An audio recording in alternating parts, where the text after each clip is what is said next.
Good evening, ladies and gentlemen, and welcome, of course, to the friendly confines of Kemp Memorial Stadium, a place that we have played many battle in. It's been a home away from home in the playoff seasons for the past few years, but something tells me tonight it's not going to be as friendly as we had hoped. As we come down here to play the Indians, Wayne, Kemp is going to be their home, and we're going to be an unwanted visitor. Well, I'll tell you, this is one of the seasons that, long seasons that we've been doing already, Warren, on TV, that we've seen these two teams match up very, very closely. In the backfield for both of the teams, struggling a little bit, except on both sides, they do have a passing game, which is quite unusual for both these teams. For the Tornadoes and the Indians, you're talking about two teams that are smash mouth, grind the ball out, score, and just eat up the time on the clock. Looking at some of the statistics already this season, both teams have shown that they can throw the ball. Well, passing is where they've had their success, certainly, although Mount Carmel has run well. Mount Carmel did not run well last week against Southern, and, of course, we had so many injuries. The number one tailback, Pilarski, hurt a little more than even we had hoped. Really was taken out of his game a little bit with the ankle injury, and didn't get the ground game running quite like we would have hoped to. But not a bad running game at Mount Carmel, probably a better one than Shamokin so far has shown. Shamokin probably a little better passing team certainly than we have shown. Although we are both able to pass, they have done it with more success. The key to the game tonight, I think, in the Mount Carmel area sideline, of course, will be the injuries, and they are many. This is the first time in memory that we have entered the game with so many people not playing. Some of them lost for the season. Right. So it's been a tough couple of weeks for Mount Carmel area. As far as injuries went, we got 5 guys not playing tonight. 2 of them not playing for the rest of the season. You're right. It's been a tough one for the Red Tornadoes, and it just gets tougher here as they come down to see these guys in purple, and it's always a heated exchange. Stands are packed. I mean, this is all you can ever ask for. They're ringing the field here on both end zones. Big crowd, big atmosphere, backyard rivalry. And it's all you can have. And of course, it's the tradition of who gets the bucket at the end of the game, which is probably one of the longest-running active trophies in the state that's been going back and forth since 1951. And what a tradition this is. I mean, you talk about Shamokin Mount Carmel, you talk about that coal bucket as all part of that. So both teams come in uncharacteristically at 1-2 on the season so far. The Red Tornadoes desperately need to win this game if they want to stay in that District 4 playoff chase. A 3A team like the Indians, they need the points badly. So this is a very pivotal game, so you can add that to the mix of what is already a heated battle between 2 arch rivals. So we expect all kinds of things to happen tonight. Coach Brennan last night talked about doing some things differently. Certainly you're going to see some different players out there today. We're going to keep you abreast of them when we see them line up. Of course, even as of late last night, we weren't exactly sure everybody's going to turn up in the lineup, so we'll keep our eye on that. Shamokin area also with a tailback that's kind of hobbled. Yes, Rich Icatano. He hobbled around all week on crutches and everything, and he still, as of today, was not off the crutches. I don't think he might have suited, but I don't know how much playing time he's going to see either. So Whitecamp's going to tee this thing off and get this thing going, and the war begins. And he's going to kick it down there to number 4, and that's Chad Stumhofer. And Chad cuts up the middle, and he had a nice lane there, and he's going to get up over the 35-yard line up to about the 37-yard line, where it'll be 1st and 10 for the Indians in the first offensive series here of the game. One thing you're going to notice here is how quick the Shamokin team is on the line. They're going to be something similar to what we saw at Southern area last week when we played offensively, and how fast they are defensively on the line also. So we got 33 in the lineup there, Osavala, and who's the other one, 36? And that'll be Mark Polish, or is it Polish, Wayne? Polish. So Osavala and Polish will start the game along with Romanowski, number 15, the senior quarterback. And he's been having a heck of a year so far. As we talked a little bit earlier, he's a very proficient passer. And he's got some nice people that he can throw the ball to, and you'll see them, I'm sure, as this game progresses. Yeah. Last week against William Allen, he had 245 yards in the air. A great throwing day and a few touchdowns. Wasn't enough, though, to win against Allen. They were back by 1 touchdown, but what a performance. What were we doing here, Wayne, you think? I have no idea. We had to kick off, and everything came to a standstill. So here we go. We're going to line this baby up. And now, be a penalty on the play. I believe it's against the Red Tornadoes as they jumped in the zone there. So it's 5 yards, and the game hasn't had an offensive play, and it's now 1st and 5. So a tough start here as we're getting a little ragged here trying to get it rolling.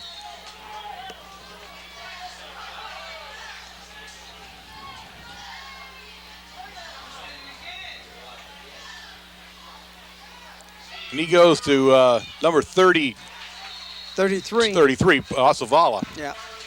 Asavala to start the game. He's a 155-pound, 5'8" running back, a sophomore for the Indians. And he picked up about a yard in the play. It'll bring up 2nd down and 4 now for the Indians.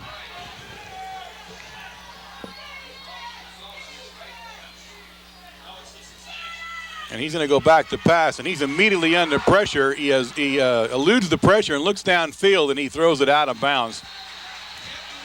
Yeah, that was way out of bounds. He did throw it. He had to. He had to throw it out. It was a good move by Romanowski, but to get it out of bounds. I don't know what. There's you see the replay. I don't know what Coach Carm is yelling about over there. There is absolutely no way he was going to catch the pass. I'm not sure what the argument is. The Indians will line it up. It's going to bring up 3rd down now and a long 4 for the Indians as Romanowski was under heavy pressure. Back to pass again is Romanowski, and this time he has his guy, number 4 down there, and that's Stumhofer. And Stumhofer gets away and goes into Mount Carmel area territory where he stopped down at the Mount Carmel area 33-yard line where it'll be 1st and 10 for the Indians, and they're going without a huddle, Wayne. Oh, yeah, they haven't had a huddle yet. Carmen's probably called all the plays on the sideline. And that play there, well, it was just a hook and a pass. It was a quick timing pass. Vincey went for the ball and missed it. He's back to pass again under pressure, and he's looking again. He's got number 4, Stumhofer, and Stumhofer, the 5'11", 170-pound junior.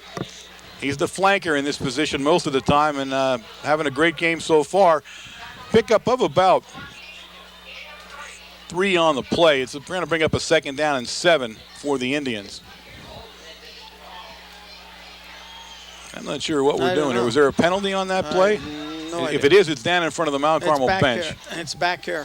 Oh, there it is. I'm sorry. There it is. Passer.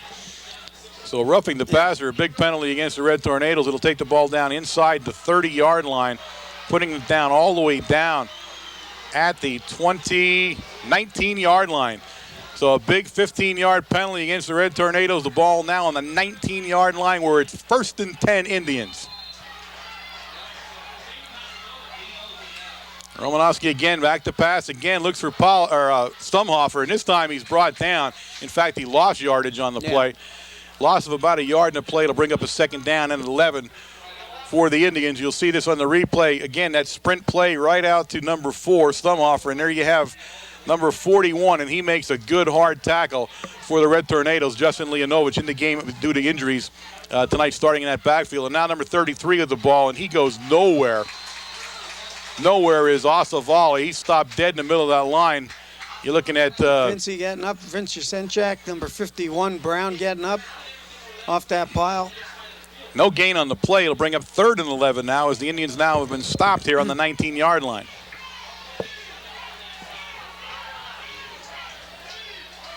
Romanowski's going to go back to pass again, and he looks down. He's got Stumhofer again. That was a nice pass down to about the 13-yard line. It's going to bring up a 4th down now and about 4. And Romanowski's keeping his cool. He's going back. He's getting pressure. If you take a look at that replay, he was getting pressure off of Buggy coming from the defensive end position. He turned around. He hit number 4, Stumhofer. Number 31 in the Mount Carmel area line of that backfield also is Damian Chicatano getting a start tonight for the Red Tornadoes. Romanowski brings over a split backfield, and he's back to pass right away. Buggy again all over him, and he's got number 26 down there. Just couldn't hold on to the ball. He was well covered by Pilarski. That's Bartkavich, Chad Bartkavich, and he was the guy we were told to look for, 6 foot, 180-pound senior. You take a look there. Jared Pilarski had looked into, seen Barkavich looking for the ball. He turned around and swatted it right at the last minute right there. Yeah. And you know, a lot of times that just distracts you enough that the ball went right through Chad's hands.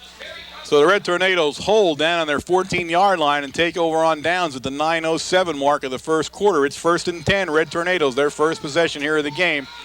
He opens up with Pilarski in the backfield in that I formation, along with number 45. Lashinsky's the fullback there. Pilarski on the carry. Pilarski picked up about 2 yards on the play. It'll bring up a 2nd down and 8, depending what that flag is. I think it's against Shamokin. It is against Shamokin. I'm going to wait and see what they call. That's unsportsmanlike conduct. Personal foul. Yeah, that does not help the situation. They had Tornadoes down in the hole on the 15-yard line.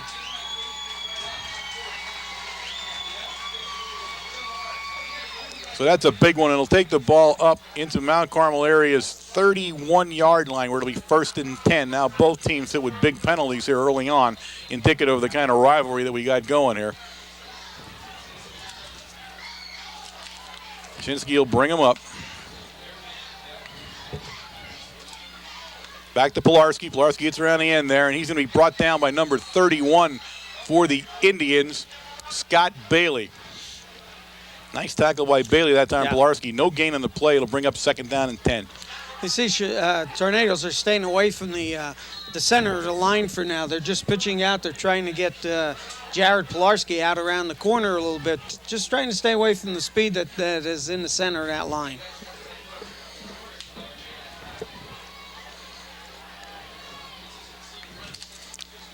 Is Damian Chickatown on that flanker spot as he brings Matsura around, but he hands up right up the middle to the fullback, Lashinsky, and Lashinsky's going to pound it up there to about the 33-yard line.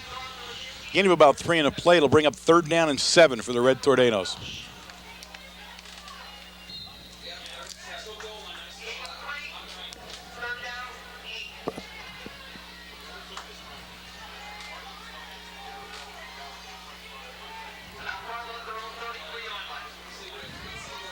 We'll see what the Red Tornadoes chose to do here. They're going to open up their passing game here as Shinsky brings them up.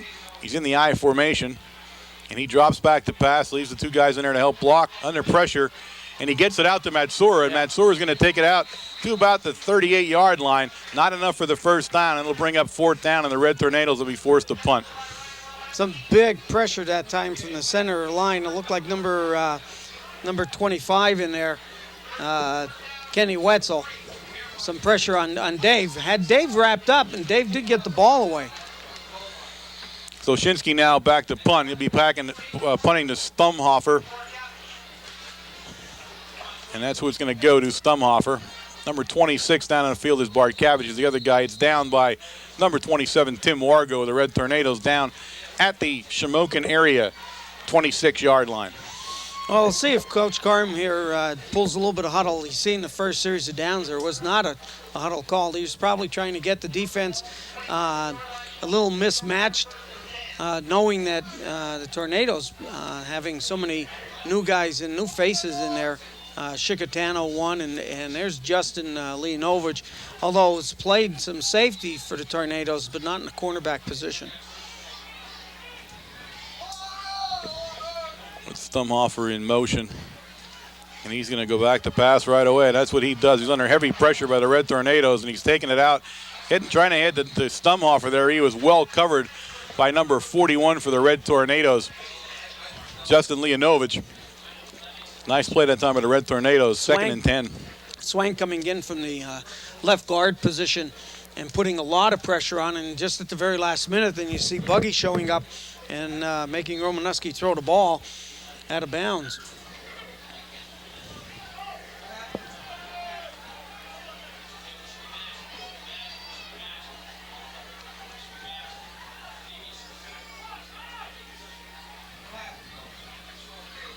This time he gives it to Palash right up the middle, and Palash is met by Matsura and Yasenchak, and he goes for no gain on the play. It'll bring up a 3rd down and 10 for the Indians. That time the 2 linebackers, take a look at the 2 linebackers coming straight in there, and he is going nowhere whatsoever as Yasenchak and Matsura stand him up. So 3rd and a long, 9 or 10. Ball on the Shamokin area, 27-yard line. 6:21 remaining here in the first quarter of play.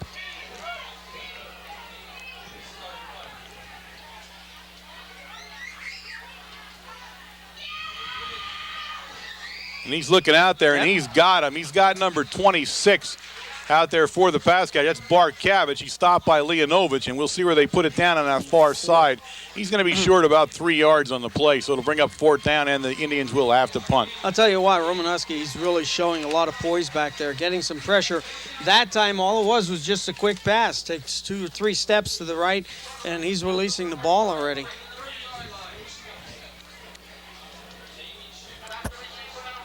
Number 17 back, and that's Jared Petrovich. And he's going to be kicking back there to Leonovich. And who's the guy close to me there? He's going to get the ball away. Wargo. It's going to hit and bounce past. There's a penalty flag on the play. The Indians were offside, and it'll be called back. And I'm sure the Red Tornadoes will want them to punt that again, as there is a penalty on the play. Nice kick by Petrovich.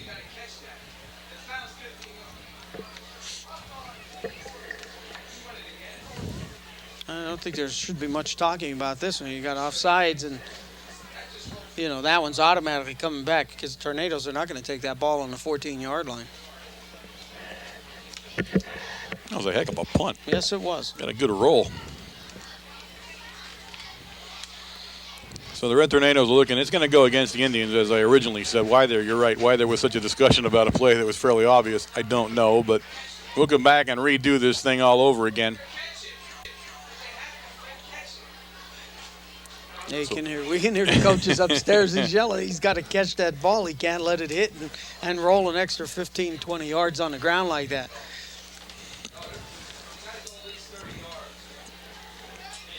Yeah, he's a good punter. Got a lot of foot into that one. Yeah, he did. So Petrovich will try it all over again here now from 5 yards back.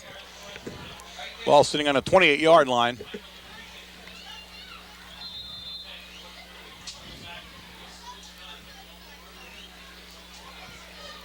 And he's got it there to Wargo. Another good kick, only Wargo gets it on the... And Wargo slides down on the field. He'll go down about the 33-yard line of the Red Tornadoes. Will be 1st and 10. Again, another good kick, though, by Petrovich. Boy, he gets left-footed punter, and he got that ball just enough to turn over. Took off right off his foot and was down around the 34-yard line. And the best thing about that is Wargo did make the catch and did make the stop right away. The last time, let the ball hit the ground and rolled down an extra 15 yards. So Shinsky brings them up, and it'll be a penalty on the Indians as they jump here. 5 yards.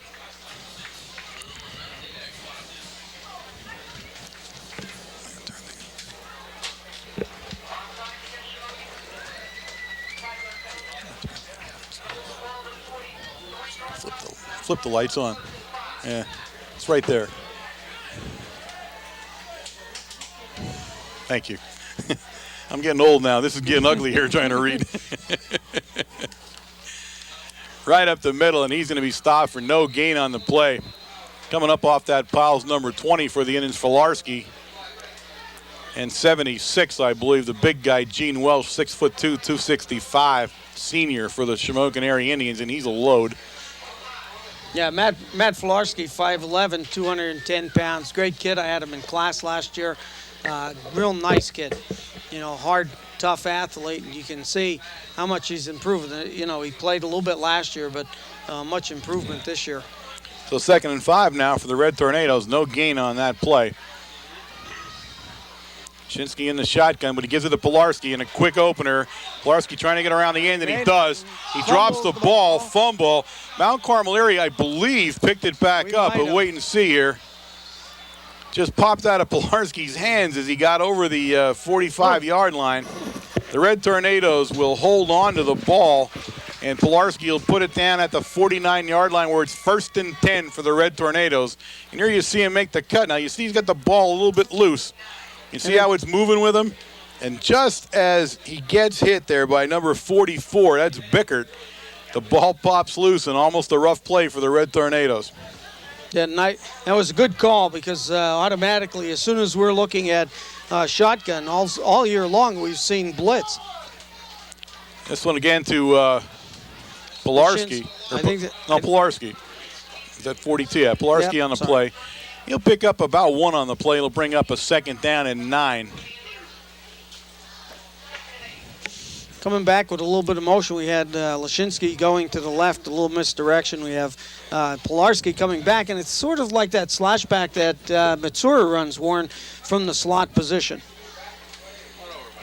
50 Shingara on the play again. He's 150 pounds, but I'll tell you what, he is one tough guy in the middle of that line. Shinsky's looking, he looks, and he has Matsura open, and Matsura will have enough for the first down at the Shamokin area, 39-yard line. We'll be 1st and 10, a flag down. Right in the middle, and of that's course not you good. know what that is. The Red Tornadoes already have their heads down, so they're going to march back here. And we got holding called.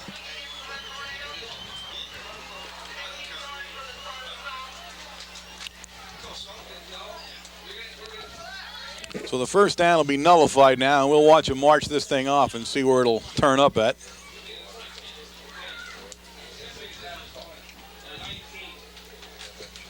There's 3:21 remaining here in the first quarter of play, and this is going to push the ball all the way back to the Mount Carmel area 39-yard line, where it's going to be 2nd down and about 21.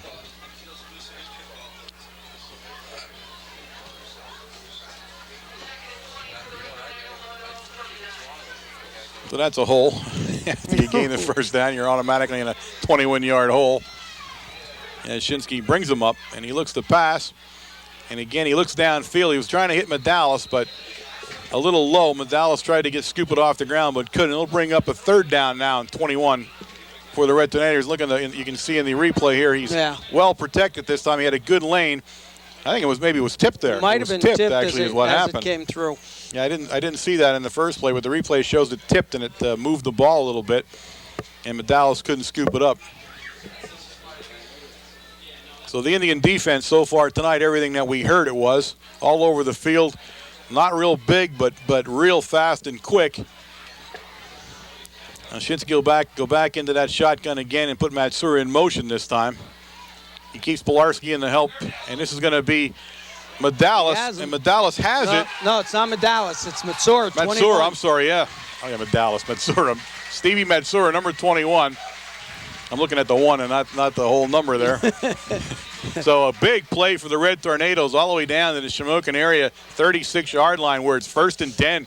Red Tornadoes. Boy, nice play. Good pass and good coverage by Scott Bailey, number 31, on that pass play. But I'll tell you what, Dave Shinsky just laid that out and left Matsura run underneath it, and Matsura caught it right over his shoulder. Yep.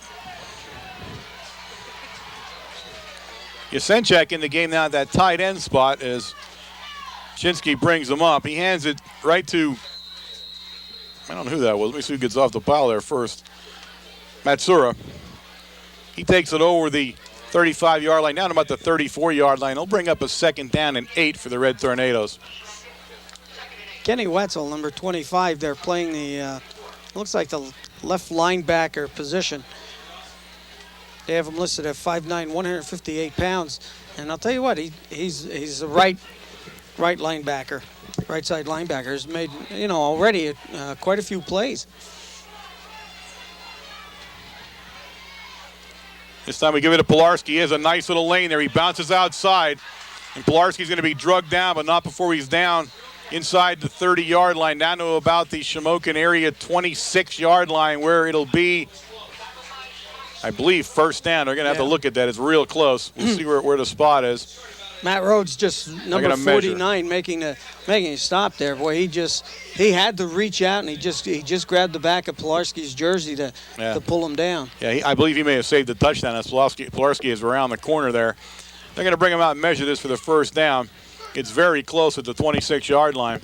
And you look out, Wayne, at this field, I'll tell you what a beautiful field. That is one beautiful green carpet of grass down there. It's one of the better fields we'll see all year. They did an excellent job last year at the end of the season. They in the spring, they came in, they tore it all up.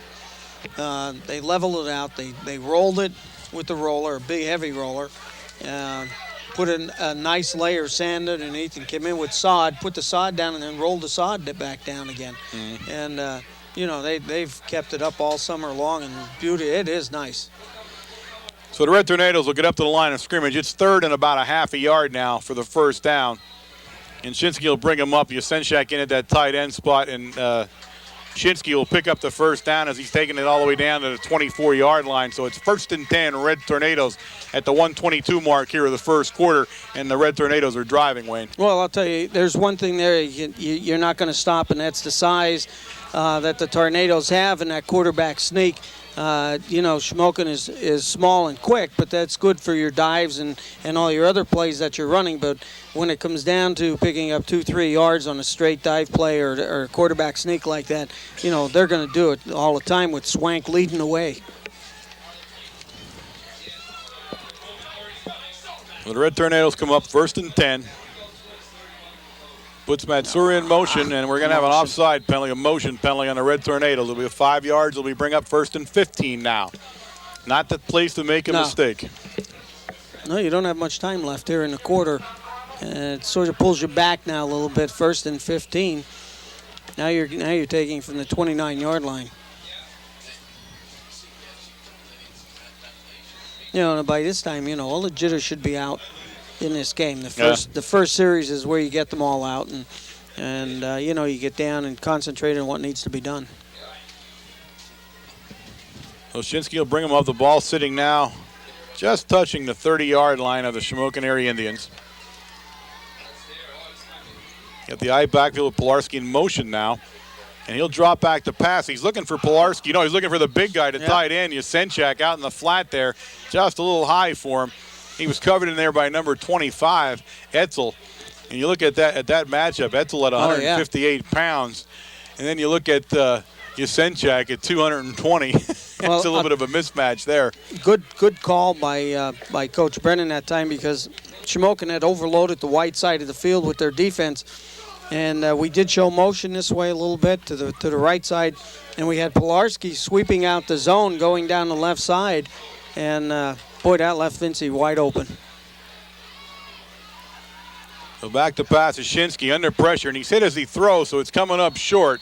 He got hit in there by number 80 from the Indians, and that's Michael Kavanaugh, a 6', 175-pound sophomore, and he provided the backside pressure that time.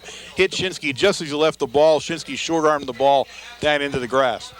Yeah, Dave tried to hold on as long as he possibly could. There you see it on the replay, how he got hit as the ball. Watch the ball begin to flutter now, and it's never going to get close. He was lucky not intercepted that time. He was trying to hit Medalis in the corner by the end zone. And Medalis was open. He did have a half a step or a step on the defender that time. So 3rd and 15 now for the Red Tornadoes. We put Pilarski in motion. We pitch to Pilarski, and he's coming around the end, and he's having a tough time doing it. He scoots past a couple of guys, and he'll take it down to about the original line of scrimmage, where it's going to bring up 4th down and 15 for the Red Tornadoes. You can see how quick the defense is. Take a look here on the replay. It's just, the purple's coming over. They tie up the defensive end, tied everything up, took on the 2 lead blockers, and that was it. Jared, he can't make the corner, and that's the end of the first quarter. Take a moment, ladies and gentlemen, to remind you are watching WKMC TV. We are the broadcast arm of Mount Carmel Area High School, broadcasting directly from the campus of Mount Carmel Area High School. We are an instructional, fixed television service, and you catch us every Wednesday night of the football season, 8 p.m., Channel 13, courtesy of the Service Electric Cable System.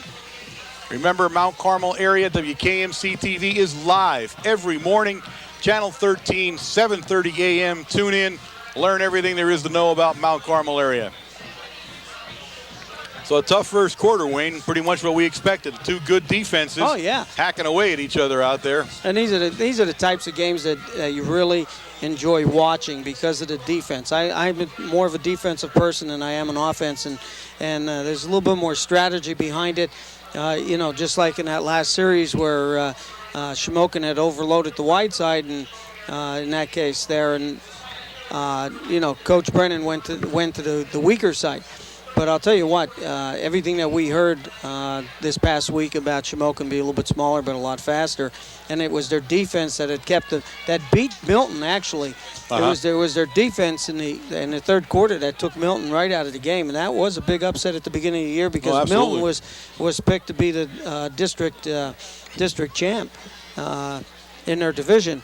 But and they played a tough game last week against William Allen. Shutting them out in the third and the fourth quarter. So we'll see what play coach Brennan has here on a 4th and 15. He's got Shinsky back a lot of time this time, and he's got Matsura down the middle. Matsura down to the 5-yard line where it's 1st and goal from the 5 for the Red Tornadoes, and that was a pretty pass from Shinsky to Matsura. I'll tell you what, Matsura, if you watch the replay here, Shinsky's getting some pressure from the right side, and he watches Matsura turn around there. Now he has to turn around in the opposite direction to catch that ball, but he did find the seam. He found the open seam, and Dave did see him all the way. Kavanaugh saves the touchdown by bringing Matsura down, but not before he gets to the 5-yard line. The Red Tornadoes come up, and they are in scoring position.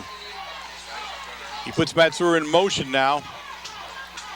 And he's going to give it to Pilarski. Pilarski bounces around the outside. To the outside to about the 2. Down to the 2. It'll be 2nd and goal from the 2. Pilarski picks up 3 hard yards. You take a look there at the Shamokin's defense. They ran a large gap. They kept all their guys towards the outside for that reason. They didn't want Pilarski getting to the outside. They want the run to come up into the center if at all possible. So we send Buggy into the lineup now. And we'll see what we come up with here on a 2nd and goal from just inside the 3-yard line. Right up the middle goes Lashinsky, and he pounds it in from the 3. Touchdown, Mount Carmel area. At the 10:52 mark of the 2nd quarter, Mount Carmel area pops out to a 6-0 lead, and Whitecamp will be into the ball game to kick the extra point. Again, it's Pilarski that we didn't see. We haven't seen Mikey touch the ball, Lashinsky at all yet tonight, and it was Pilarski here, one side, Jared one side and the other, and now all of a sudden you hit Lashinsky up to center. 3 yards, 2 yards, and that's all he needed. Great blocking in the right side of the line. And Whitecamp puts it up, and it's good. So Mount Carmel area now out to a 7-0 lead over the Shamokin area Indians. And the sea of red is up in front of us here at Kemp. So the Red Tornadoes uncharacteristically draw first blood, something they've had a hard time doing this season so far. And they pop out to the lead, and we'll see how they play. Have been got to come from behind several times in the 2 games they lost. And the only game they had command of pretty much was the Panther Valley game up at Lansford, where they were in control of that game very early and kind of coasted for the rest of the game. So an early lead here in a big rivalry, and we'll see how they react. We'll see what the Shamokin area Indians do as they will receive the kick from Whitecamp. A new connection here is, as we notice here in the first quarter, and that is Dave Shinsky to Steve Matsura. Steve showing tonight especially that, he's throw the ball to him. He's going to make the catch. He's made, quite a few already tonight. I want to see the stats at halftime for him. The Whitecamp's got it teed up. He's going to kick it down to Barkavich, Wilk, and Stumhofer. Kind of a knuckler going to Wilk right in the middle, and Wilk will take it. Wilk's got himself some room, but number 27, Wargo, closed it real quick for the Red Tornadoes. Nice play by Tim Wargo. Tim made sure, if you watch the replay here, watch number 27 come in on the left-hand side of your screen. He made sure that Wilk did not get to the outside.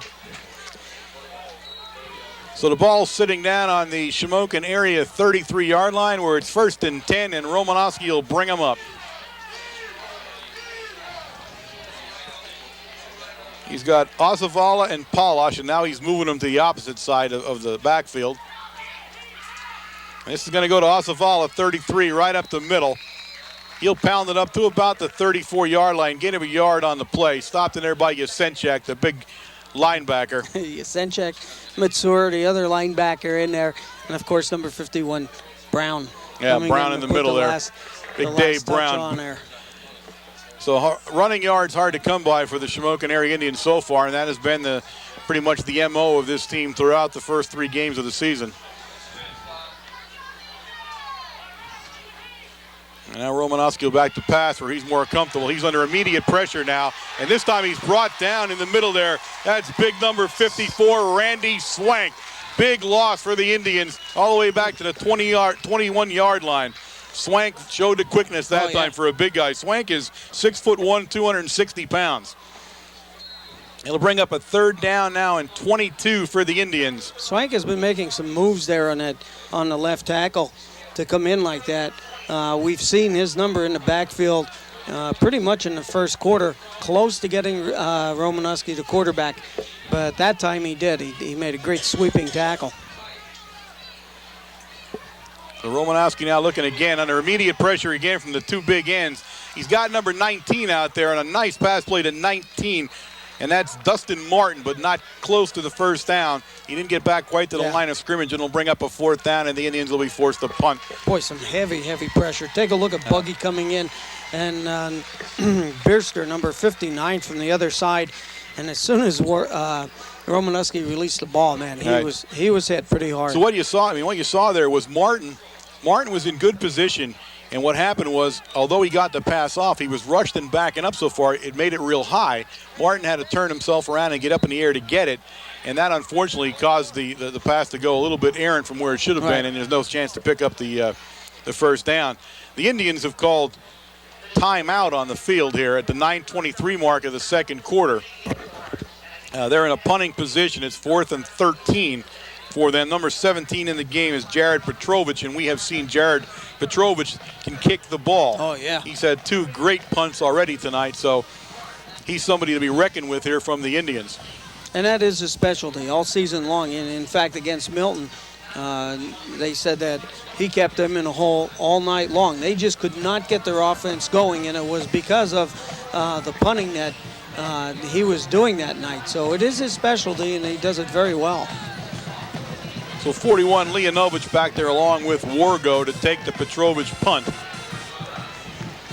Surprised the Indians called a timeout on a 4th and 13. I didn't watch. I mean, there was a whole slew of guys that came out. They might have been short one person. Good center snap, and Petrovich puts it high in the air. This time a little bit shorter, and they're going to let it drop. And it'll go dead at the Mount Carmel area 41-yard line where the Red Tornadoes will take over 1st and 10. Again, Shamokin showing some good coverage down there, not letting Leonovich or Wargo even get near that ball. It was a high punt that time by Barkavich, but I'll tell you Petrovich. Petrovich. So the Red Tornadoes will start it out 1st and 10 from their own 41-yard line. 9:13 remaining here in the second period of play. The Red Tornadoes leading 7-0. Lashinsky in the backfield now by himself, and he'll get the ball right up the middle, and he pounds it out to about the 44-yard line. Gain of 3 on the play. It'll bring up 2nd down and 7. Dan Shigeru, Matt Rhodes, number 49, making initial hit. Probably about a yard or right at the line of scrimmage there.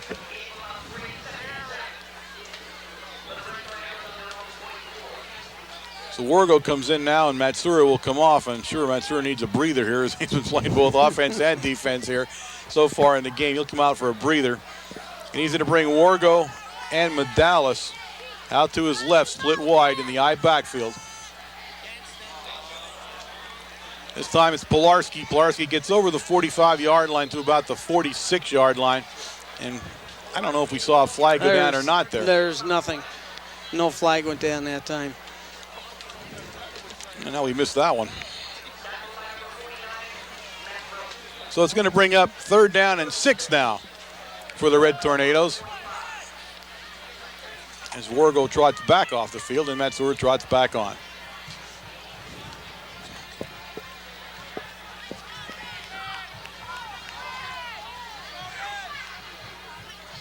Shinsky's back to pass. A lot of times looking for Matsura. Well covered down there. We'll see who gets that's number 15 of the Shamokin area Indians, Ryan Romanowski, the quarterback, but he covered Matsura well, and the Red Tornadoes will be put into a punting position where Shinsky will Drop back and punt. I'll tell you what, Dave, in his passing attack, even in the last quarter, he is getting pressure from this defensive line. Yep. You know, you can talk about the size and everything else of the Tornado line, and you think they would give him a little bit more protection because of the size. But I'll tell you what, the speed from Shamokin is certainly coming through. Nice kicks. Going down number 4, Stumhofer, and he dropped it. He fumbled it. 27, Wargo picked it off the ground. And just like that, it's 1st and 10, Mount Carmel area, as Stumhofer had a hard time with the ball as it hit him, and it bounced in front, and he couldn't reach it quick enough. Here's the replay, and it's unusual because Stumhofer's their number 1 receiver. But you see what he did. He tried to catch it with his hands rather than trying to bring it into the breadbasket a little bit to cradle it. So big break for the Red Tornadoes. The ball sitting on the Shamokin Indian 17-yard line where it's 1st and 10, Red Tornadoes. 7:45 now remaining in the second quarter. And Shinsky will bring them up, and the Red Tornadoes have been given a gift here. This time Pilarski, and he stepped through a hole. This time tries to get outside. He'll pick up a few yards on the play. Brought down well down there by 36. And that's Polish. I'm not going to get his name right for the whole game here. Polish. I apologize to him in advance. I've said it 4 different ways now, and it's not that hard of a name. So. And number 49 is playing a very good game, and that's Matt Rhodes. Very, very, big athlete, very good athlete for Shamokin. 2nd down and 8 now. 2-yard pickup on that last play. And we again go to Pilarski as he looks to the outside. This time he finds himself a little bit of a hole. Takes it down to about the 10-yard line. I'll tell you what, it's hard to believe that he even made it. Take a look at the replay. He was stopped in the backfield, and like all of a sudden, he looked at you see this. Great. He goes through move. there. Nice play. He's brought down by number 20, Filarski. That finally brings him down, but it's bringing up a 3rd down now and 3 from the 11-yard line. Buggy goes in there, and he'll go in at the tight end position. Matsura will go wide right for the Red Tornadoes. I'm sorry, Buggy's in the backfield. Yep. He's in the backfield now. As we give it to Pilarski, and Pilarski with a string of guys up there, and he'll cross over the 8-yard line, and it'll be a 1st down, I believe. Let's see where no, it won't be. Let's see if they get to the 7. It's going to be 4th and about 1. 4th and 1 now. I thought he had the 1st down, but he didn't. The Red Tornadoes now are looking to see what they want to do here on a 4th and 1. But Dallas is being told to play, although Shinsky's standing right next to him, so that'll be a quick relay there. Yeah. Could have pretty much shouted that one to him as he was walking across, but a big 4th and 1 now for the Red Tornadoes. The ball on the 8-yard line. At full backfield again. This time we go to Pilarski right up the middle, and Pilarski's not only going to have the 1st down, have the touchdown. He's touchdown, Mount Carmel area. At the 5:43 mark, Mount Carmel area now out to a 13-0 lead. Whitecamp in to attempt the extra point. That was some hard running by Pilarski, and tonight, Pilarski looks like his old self as compared to last week when he was hurt. Oh, you bet. Last week, I mean, he was really injured last week.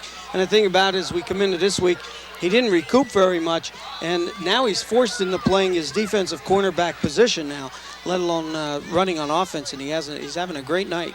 Whitecamp, that was an ugly one there, but he has a lot of different ways of kicking there, but he gets it through, and that's all that counts.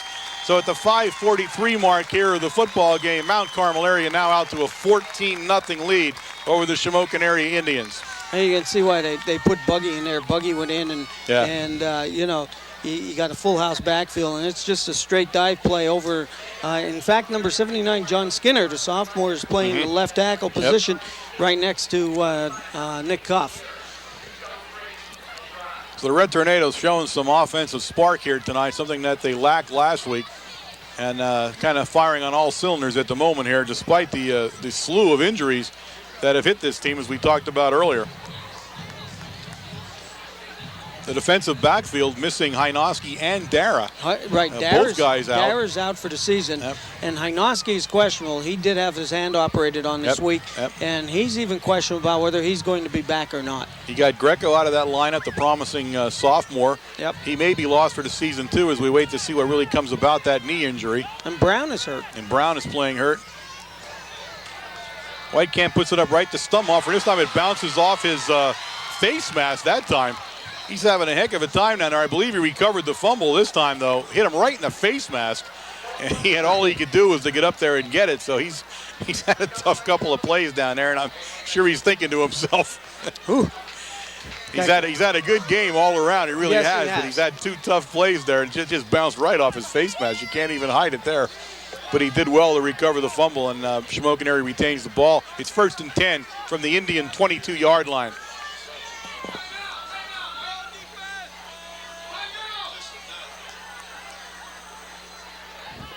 Number 61 flies into the game for the Red Tornadoes. That's Jared Owens. I'm not sure who's not in the game that he went in there, but he was a late guy in there as Romanowski's going to keep it. Buggy all over Romanowski. Barely missed him. And he was trying to get it down to number 36, Polish, but well covered.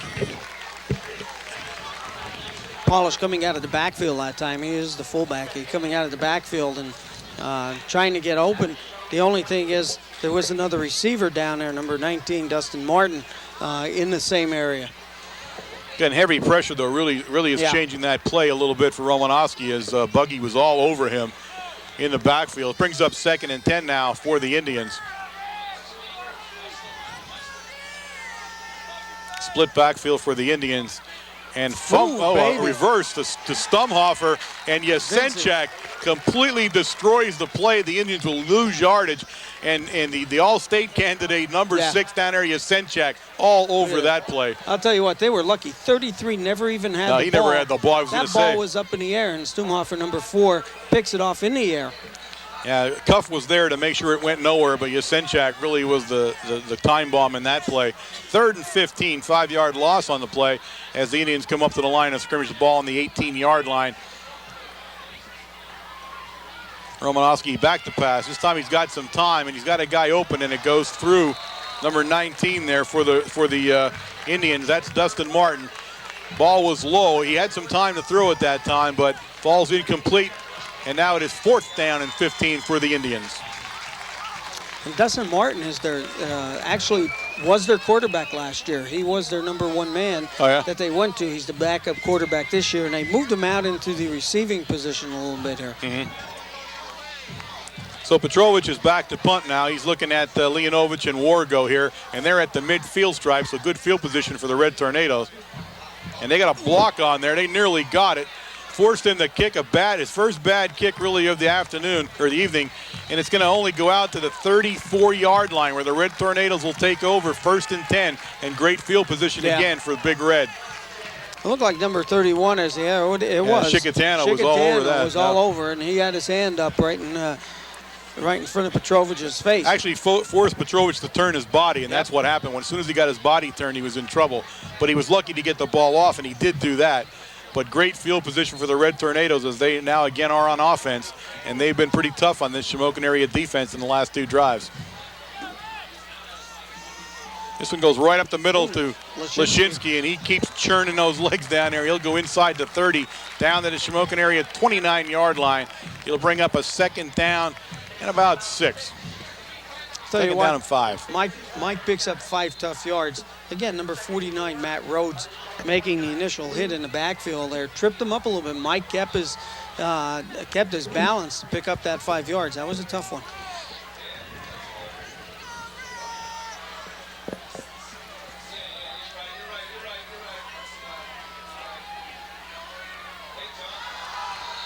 Shinsky, I believe it's going to be Shamokin area in the back in the zone again. The zone. It'll be a 5-yard penalty. That should be enough for the 1st down. If they walk it off, we'll see where it finally gets placed down at. Drew them off with that cadence, and we'll see here in a second whether there is enough for the 1st down or not. It may not be. They're taking a good look at it down there. No, they're calling 2nd down. No. Now he's calling 1st. That's the weakest 1st down call I've seen in a long time. I think his arm was stuck. Come on. It's almost like he didn't want to call that one. You know, they do have the ability to measure that. I'm not sure what they were trying not to do there, but in all, it is a 1st down. A ball now on the Shamokin area Indian 29-yard line where the Red Tornadoes have 1st and 10. Oh, in the hole. And again, the Indians go offside. And whatever he's doing, he's got that one side of the line jumping a little bit. It'll be another 5-yard penalty. That'll take it down to the 24-yard line. 1st and 5 for the Red Tornadoes. Well, it's either somebody's anxious up there in that line, or, you know, he has changed up his cadence again in this quarter, because we've seen more movement on the Shamokin side defensively. Lashinsky right up the middle, the big fullback. And he's going to pound it down there inside the 20-yard line. He'll sit down at the 16-yard line. It'll bring up a 2nd down and about 2. Again, some good blocking. Now we're getting some blocking. We're moving the ball back and forth in the center of the line now, rather than trying to go around the end like we did in the first quarter.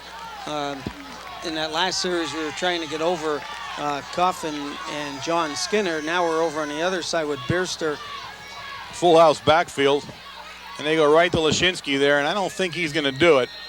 He's going to get up to the 15-yard line, but he needed to get to the 14. He'll bring up 3rd down and 1 now for the Red Tornadoes, as the Shamokin Indians have stiffened up in the middle of that line. 2:54 remaining here in the second quarter. How many different plays have we seen from that full house backfield? Yeah. You know, he's actually handed off just about everyone back there.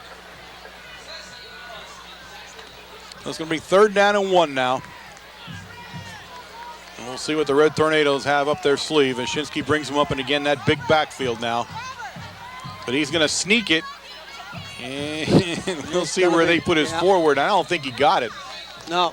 I don't think the ball moved from where they had it placed. It's going to bring up a 4th down now, and still 1 yard to go for the Red Tornadoes.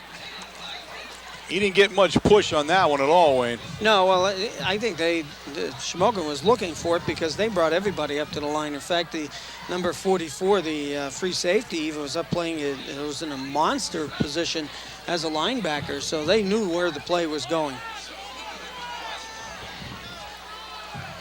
So a big 4th down and 1 now for the Red Tornadoes. Ashinsky brings him up. He's got Medalla split far right. He's got that big backfield in back of him. And this time he'll play it safe and go to Pilarski. Pilarski takes it over to 10, and he'll be inside the 10 where it's 1st and goal, Red Tornadoes. That time, instead of going off guard, they went off tackle this time, with the 2 lead blockers going up between Skinner and Cuffy. Matsura takes the play in. Clock is running. There's 1:40 seconds left, so there is a time constraint here for the Red Tornadoes, as they have just under 10 yards to go for the touchdown.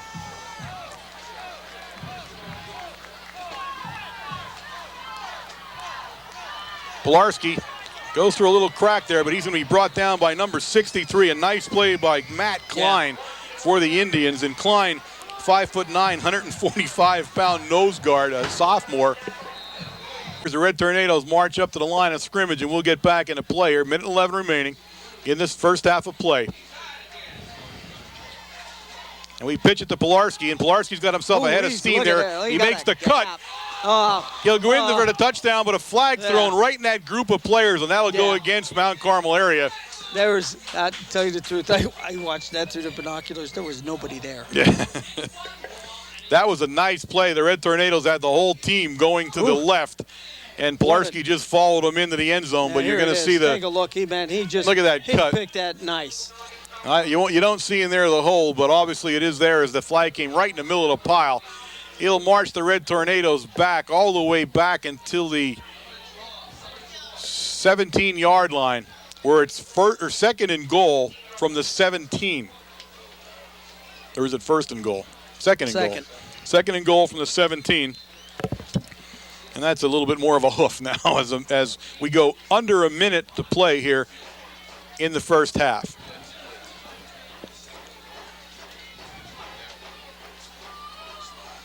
Matsura in motion now as he crosses over. They go back to right up the middle. And that's Pilarski. Number 31 for the Indians made the stop, Scott Bailey, and he saved. Pilarski was ready to walk in.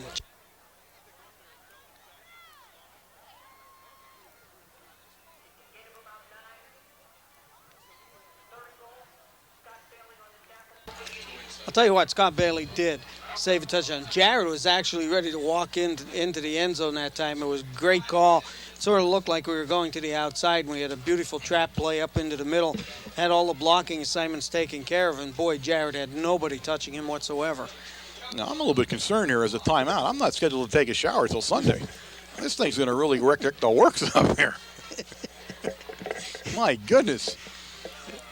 So we set the stage here. There's 42 seconds remaining here in this first half of play. It's 3rd down and goal from the 8.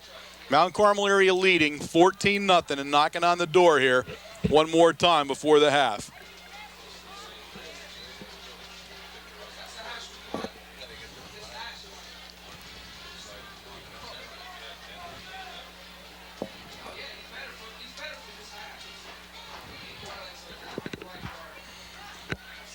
So you got 3rd down, and what you want to keep in the back of your mind here is we can kick a field goal. Right. So Shinsky's back to pass now, and he's looking, and still looking. And now he looks in the end zone. Ooh. He tried to hit Matsura, broken up in there by number 15, Romanowski. Nice play by Romanowski to save the touchdown. Yeah, Matsura, I'll tell you what, some big pressure on Dave Shinsky, and Dave worked it nice. He waited until last minute. He stepped to the right side and got open, and he saw Matsura coming across the back of the end zone back there. Nice pass, but I'll tell you what, Romanowski was in perfect position for that play. And I believe I was right. I think they're going to attempt a field goal here. They are. Whitecamp into the ball game. Number 9 for the Red Tornadoes, and he'll attempt his first field goal of the season, I believe, Wayne. We haven't seen him try yet, have we? No, he hasn't. First field goal attempt of the season for number 9, Whitecamp from the Red Tornadoes. And he puts it up, and I think he did it. Yes, he did. And Whitecamp for the field goal. 26-yard field goal.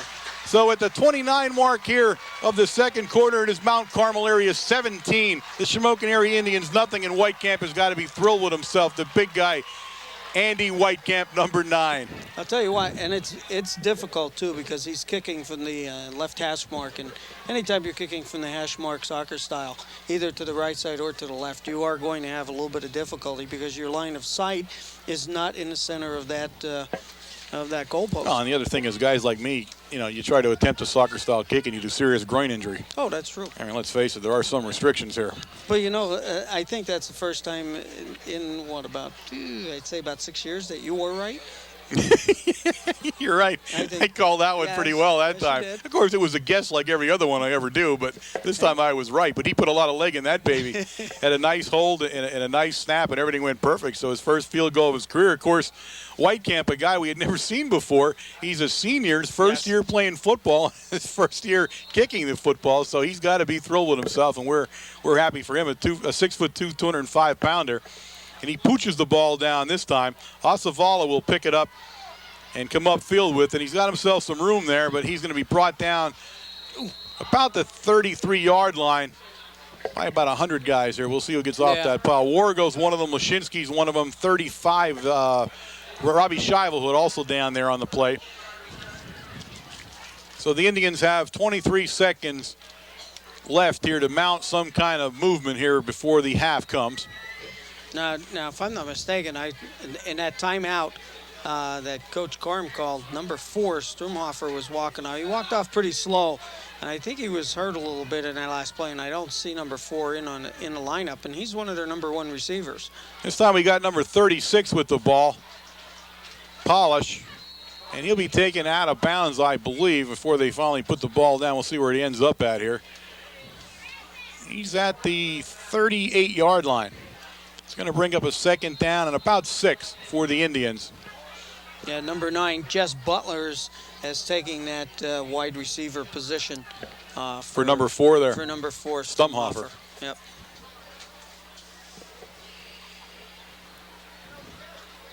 So 4 seconds remaining. Final play here of the first half for the Indians. And we'll see what Coach DeFrancesco wants to do with this final play. Aside from this timeout. Supper club last night, folks. Had a great supper club again. Packed house, great food. Talked about the game last week. Had some questions. Obviously, Coach answered every question. Talked about this upcoming game, of course, and what we were going to see, what we could expect to see, what our injury reports were.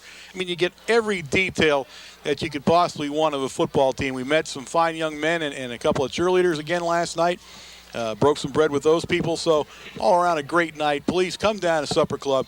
Dues are $5, $7 for the meal. You can't go wrong. I mean, the Matucci family, I will never be able to say enough about them. I absolutely cannot. Has done so much for the athletics in Mount Carmel. And so quietly, you know. Quietly, it's just right. amazing. So Romanowski brings them up here. Long count. And he's going to pitch it out to Asavala to end the or I'm sorry, that's 23, I believe. That's Wilk. So Wilk with the final carry of the first half. And the Indians are content to go in and try to regroup here, down 17-0. We'll be back shortly with the first half stats, so stay tuned. Okay, gang, we're back here to start this second half of play. Wayne is trying to get up here with the first half stats from Jose, and he's got back in the press box, so he'll be giving those shortly. Mount Carmel area, of course, a pretty good first half for them. They've got to be happy. The Indians need to work a little bit. The Indians could not get any offense generated. The first drive was really the only one where they did anything, and I think we're going to see, as Wayne looks at these statistics, we're going to see that bear out here. I didn't even get a chance to look at these. You're up, Bo. Oh, I'm sorry. Oh, thanks. Okay, in the rushing department, we're 26 for 82 yards. Pilarski, who's having a very good night, coming off that ankle. 17 carries for 59 yards. And again, I think that has a lot to do with the aggressive blocking that's going on in the line. We did not see that last week. We see more of it tonight. Lashinsky, 6 for 19. Matsura, 1 for 2. And Shinsky, 2 for 2. In the passing department, 3 of 8 for 55 yards, all to Matsura. Mm-hmm. He's having an excellent night. Not bad, yeah. One thing that Jose did say, though, that with him standing out as much as he has in the last 2 games, we have to start bringing someone else in because Matsura is going to be double-teamed eventually down the line here. On the Shamokin side, in the rushing department, 8 carries for minus 8 yards. Passing 5 of 10 for 44 yards. Mount Carmel possession 16 minutes. Shamokin 8. Well, I think that's what we talked about. Shamokin area with a total yardage of 36 yards here in the first half, and that's been indicative of the troubles they've had on offense. Mount Carmel area kind of taking it to them on defense tonight. Again, in field position, the Indians have not had field position so far tonight, and it's a game of field position. I think for them to win this game, they're going to have to strike early now here in the second half. They can't play a waiting game here on this one. And as we were sitting down there and talking to Jose, and like he said, that first series, as Shamokin drove all the way down the field, if they would have punched that in, this game might be a little bit different. You know? Oh, yeah, I think so, that too. was the big thing. Then they turned around, and, of course, they had those couple fumbles there right off the bat. We recovered one and scored. They had another fumble, gave them bad field position on the kickoff. So, a turn of events here, 1 or 2 different things, and this would be a totally different ball game. Yeah, I mean, as it is, it's a tight ball game the way it is. By no means is Mount Carmel area dominated. What they did was they capitalized on a couple of early mistakes. They had a couple of good drives of their own, and they are starting to feel themselves the rhythm a little bit offensively. And I think we're starting to see that. Pilarski, of course, looks a lot better than he did last week with the injury. He's not 100% by any means, folks. Don't think he is. He had a very, very severe sprain and was really, I think, less than 50% last week with Southern, but now I'd put him maybe 80, 85% good. So, and he's shown it. He's a good runner. We expected great things of him this year, and I think we still do, and we are seeing them. Yes. I think Shinsky looked a lot more comfortable back there today. He's had some more time than he's had in the last 2 games, first of all, but he's looked more comfortable, had the ability to look downfield a little bit, and I think that showed. And even at times when he was under pressure, he kept his head, he looked for the open spot to get to, and and did make some very good throws. I'll tell you what, some nice passing by Shinsky, and usually in the Panther Valley game, if you remember, his passes were more towards the sidelines. Now Matsura is going downfield 15, 20 yards. So Matt Rhodes for the Indians tees it up, and he'll kick off to the Red Tornadoes, and he sets it down there to Leonovich, number 41, and he'll bring it up over the 35-yard line down to about the 37-yard line of the Red Tornadoes, where it'll be 1st and 10, Big Red. And again, of course, we can't forget that the field goal, the kicking by Whitecamp in the first field goal, half, absolutely. The field goal, which at times comes into comes into play. And, absolutely. And boy, you need that experience down on the field. It's something that you do not get at practice, no matter how much live you run and this and everything else. It's not game conditions, and that does mean a lot. Lashinsky brings him up. Goes right to Pilarski, and Pilarski will take it over to the 40-yard line, up to the 41-yard line. Gain of about 5 on the play. It'll bring up gain of 4. Second down and 6 for the Red Tornadoes. Of course, the Red Tornadoes will be happy just to grind it out right now. There's no sense of urgency with a 17-point lead here. Well, of course, I don't see number 4 out yet. He doesn't play defense, Stumhofer, but he did not finish the rest of the first half on offense, and he's their main receiver. Again, Pilarski, nice tackle in there on Pilarski. That's number 41. 44. I'm sorry, 44, Sean Bickert. And Bickert made a nice tackle. That's the way you like to see it done. He's a 6'2", 200-pounder, and he's a sophomore, so we're going to see a lot more of Sean Bickert in the coming seasons. One thing we noticed, and in fact, Jose and I were talking about this down on the bench at halftime, is that we're starting to use the left-hand side. We have John Skinner, number 79 over here. He's playing the whole game in the tackle position. He's only a sophomore, and boy, we're giving him a workout tonight. This time it's Matsura, and Matsura makes a nice move on the play, enough for the first down. He's brought down by number 19, Martin, but not before he gets forward for a first down. Ball sitting at the that was a I think he bent bad on that one. No. So it's going to bring up a fourth down and about 4 inches on a very shaky mark on the play. I'm going to say that. That was a shaky mark. Well, this is going to be a call here on Coach Brennan's side. We know in the last time we ran that quarterback sneak, they brought everybody up in the center. They do the exact same thing. But, again, you take a look at Swank, Dave.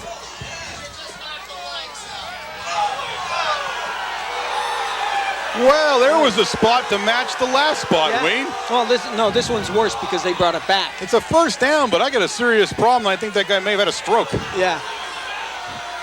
I hate to say medical things, but I think something may have happened to him on his last 2 spots. I do too, Hunter.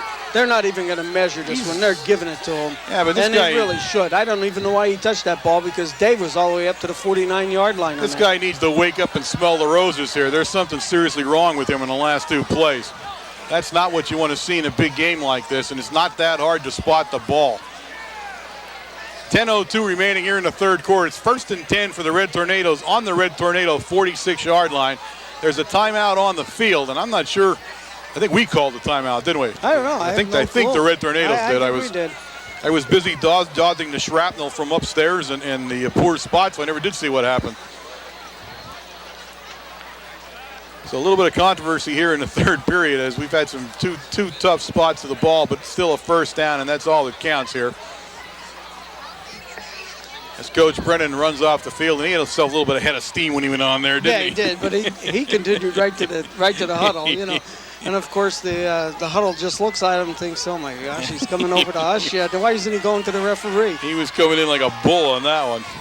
Lashinsky brings him up, that full house backfield. He pitches to Pilarski, and Pilarski's going to pick up some yardage there as he goes down to the 45-yard line of the Indians. It's going to bring up a second down and about 2. Again, that play is very successful for the Red Tornadoes. Kind of the old student body there as everybody trying to get out of Pilarski, and they are having success doing that. The 2 lead blockers are doing an excellent job downfield. The line on the left-hand side is taking care of who they have to take care of, and that's the lineman and the linebacker. And that's freeing up the 2 lead blockers to pick up extra blocks downfield for Pilarski. So 2nd down and 2, ball on the 45-yard line of the Indians, and we go right up to Lashinsky there, and Lashinsky crosses the 40 down to the 39, where it's 1st and 10, Red Tornadoes, and the Red Tornadoes are now having their way with that Shamokin defensive line. I'll tell you what, the thing here is, I don't know if Coach Brennan has ESP on what's going on, but we've had success here going to the outside, off tackle, left and right, and now all of a sudden Shamokin has changed their defense a little bit. They've run a gap to the outside. They're leaving the middle open. They just have their monster man, their linebacker, protecting the middle of the field. That time there, all we had to do was get by him, and Lashinsky was gone. Right to Lashinsky again. He picks and chooses away for about 2 yards on the play. It'll bring up 2nd down and 8. Getting off the bottom of the pile down there is number 19 for the Indians, Dustin Martin. Again, all we want to do here is we want to give Pilarski a little bit of rest. Pilarski's been the workhorse even in the beginning of the second half here a little bit, picking up some good yards and taking some hits. And don't forget, he is playing some defensive corner there for the Tornadoes. So it is giving him, every time Mike Lashinsky touches that ball, it gives Pilarski a rest. So Leonovich now, and he put Shikatano in motion, but we hand it to Matsura on the slash. Matsura is loose. He'll have the block, and Matsura will take it in for the touchdown. Touchdown, Red Tornadoes, a 38-yard scamper by Matsura. Great blocking on the line, Wayne. Great block, great play call that time. We had misdirection play coming to the left, and of course it's the old slash coming back. Look at Matsura, number 21, cutting to the right-hand side, and Matt Medalis downfield, number 1, picking up a crucial block downfield to let Matsura get to the outside to score. Medalis put him in the end zone. Whitecamp for the extra point attempt, and he's good, so he's perfect tonight. And now at the 8:11 mark of the 3rd quarter, it is Mount Carmel area 24 and the Indians 0. And this is going to be a tough hole for that Indian offense to crawl back out of, as they've had a pretty rough time of it all evening. Well, the tough part is that their running game in the first 2-3 games has been just about non-existent. In fact, tonight in the first half, they were down to a -8 yards in the rushing department. Now, again, I think a lot of that has to be from the sacks also, from Romanowski getting caught in the backfield, but you know, they have not been a threat on the ground. They are a threat in the air, but again, remember, number 4 hasn't been on the field yet.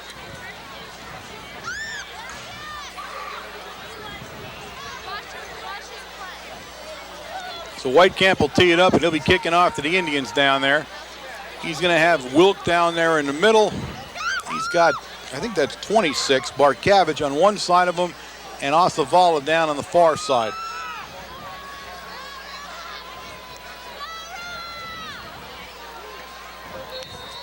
Whitecamp's got to be pretty happy with himself so far this evening, in front of a big crowd too. You know, that's what you like to see. And he lets it rip. It's going to go down the middle to Wilk. Wilk will take it about the 13-yard line. And he's got some room to run here, but quickly Wargo closes in on him. He'll take it up to about the 30-yard line of the Indians, where they'll take over 1st and 10.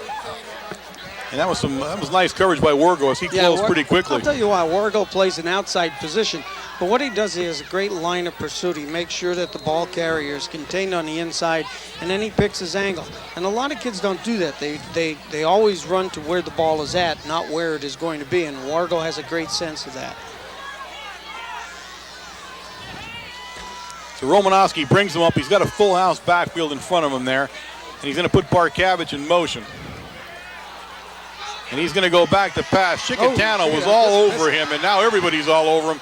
And he's pretty much going to throw the ball away, which he is able to do. He did. That was a wise play by Romanowski, as he had Swank and Buggy and Shikatano all over him. The only problem is he didn't have any receiver in the area. Well, no, but I think ball hit the ground. Well, he was outside the tackle. Okay. Remember that play? No, I don't.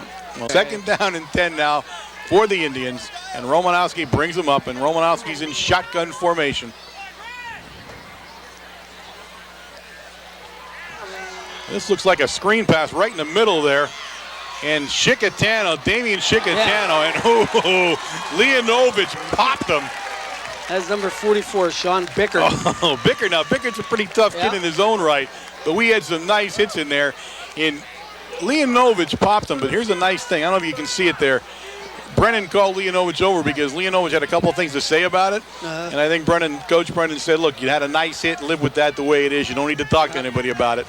But, you know, young kids, Leonovich is an up-and-comer. This kid, he can stick you. And you like to see Coach in the middle of that right away in a big rivalry like this. 3rd and 5 now for the Indians. And we're coming in pretty quickly this time. And Romanowski again running for his life. But he finds number 33 down there. And I'm going to see who made that tackle. That's Matsura. No, Matsura. Yep. 33 on the play for the pass catch was Asavala, and I thought for a second he had enough steam to get the first down, but Matsura all over him, and it'll bring up a 4th down now and about 6, and we'll see Petrovic into the lineup to do the punting chores for the Indians.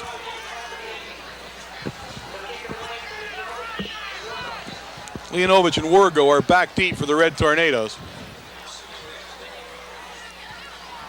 And there you go, a nice high one. Look at this kick again. We're going to let that drop, and it goes the other way. It'll be down very quickly by the number 20 for the Shamokin area Indians, and that's Matt Filarski. So the Red Tornadoes will take over 1st and 10.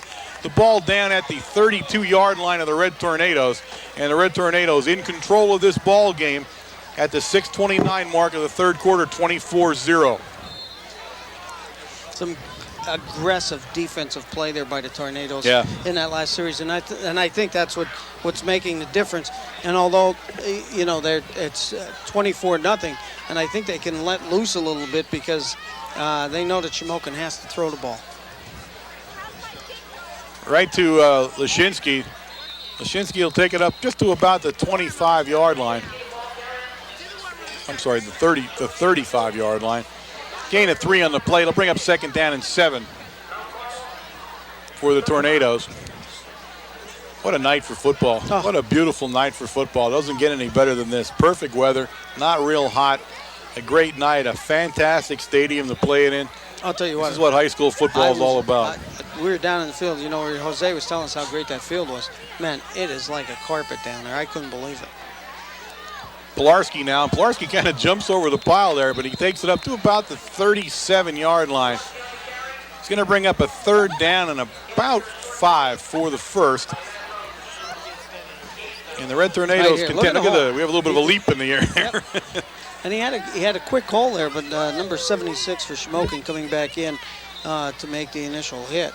It's Welsh, the big guy. Yep, the big tackle, Welsh.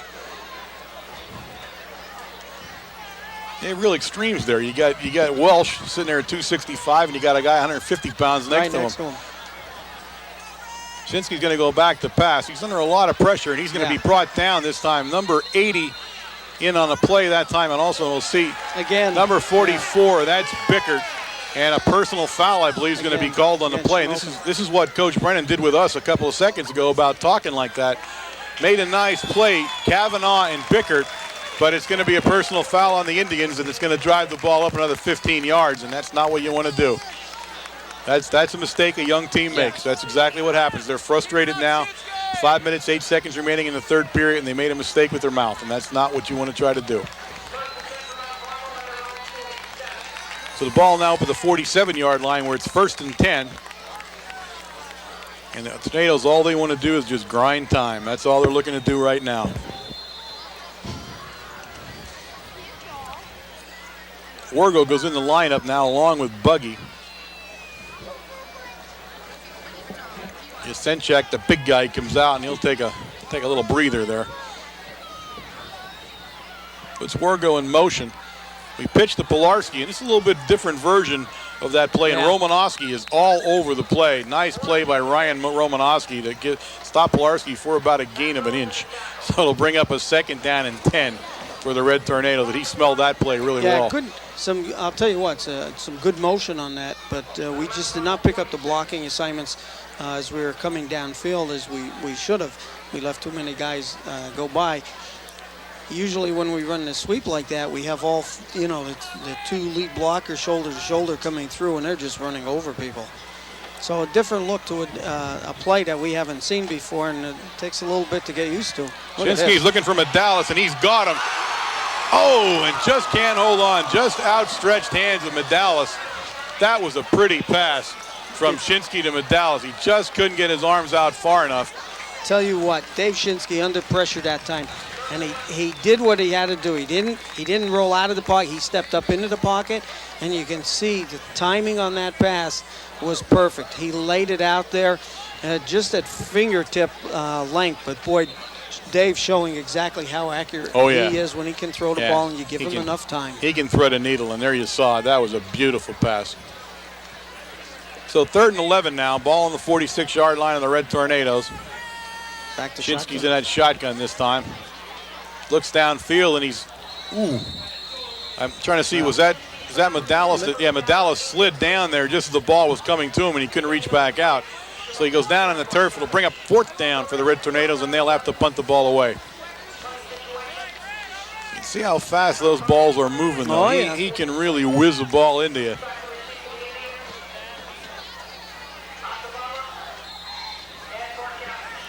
You got Barkavich and Asavala deep for the Indians. There, Wade Shinsky's punt. Nice punt, nice and high. Goes to Barkavich at the 21, and he'll take it up to about the 25-yard line, where the Indians will take over 1st and 10. Boy, you got two high school kids putting on a punting performance today. Yes, they are. Boy, oh boy, I'll tell you, between Shinsky and Petrovich, I'll tell you, they're doing an excellent job. Shinsky, a part of his game that's not really talked about much, but an excellent punter, a lot of leg strength, and that's what you want, high coverage punts like that, especially in a game like this. So the Indians will take it over 1st and 10, the ball on their own 25-yard line. There's 3 minutes and 50 seconds remaining here in the 3rd quarter, and we have an official timeout for the chains because they're caught in somebody's leg down there. I think they were caught in Shicky's leg, I'm not sure. Bobby's trying his best. Yes, Bobby quickly tries to walk away from the entire incident. All right, now we're ready. Romanowski will bring him up. Got Polish and Asaval in the backfield. And that's Cuff. Cuff takes down Wilk, 23. Wilk was the guy in the backfield, and that is a hit, ladies and gentlemen. Nobody even looked at Cuff that time. Oh, my goodness. Cuff just stepped right across, and 7-yard loss on the play on the hit by Cuff. 2nd and 17 now from the 18. Romanowski is going to look to pass, and he does. Nope, broken up in there by Leonovich and Shikatano. He was trying to head it down there to number 26, Barkavich, but it was broken up nicely by the Red Tornadoes, which brings up 3rd and 17 now for the Indians. And the Red Tornado defense is now all over this Indian offense. Yeah, Shikatano, Damien just stepped right into the zone that time and got his hand on the ball and knocked it down.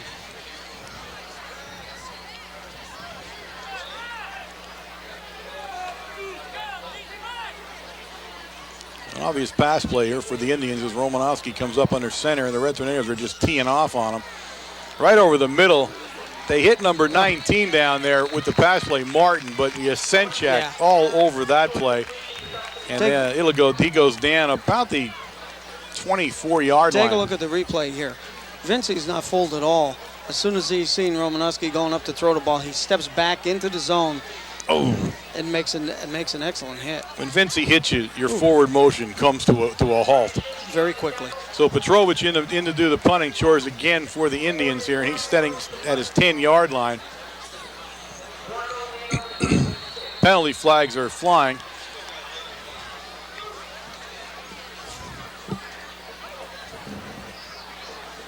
We'll see what they decide as they sort this one out. I'm not sure who this is going against. It goes against the Red Tornadoes. Offside. So an offside penalty, still a punting situation for the Indians.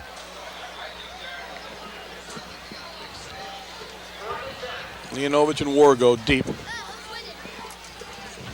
They've had their hands full with Petrovich tonight. This time Leonovich calls for a fair catch right at the 48-yard line of the Red Tornadoes, where they take over 1st and 10. Again, as we talked about earlier in the first half, a game of field position here. And the field position has been all Mount Carmel area so far this evening. Well, they took the opening kickoff and they just moved the ball down the field. And they've been doing more of that. Every time they touch the ball, they're picking up more yardage on their, it's just a ground game here. The last series, it was sort of surprised me a little bit that we threw the ball as much as we did rather than, trying to move the ball downfield, even eat up some of the clock.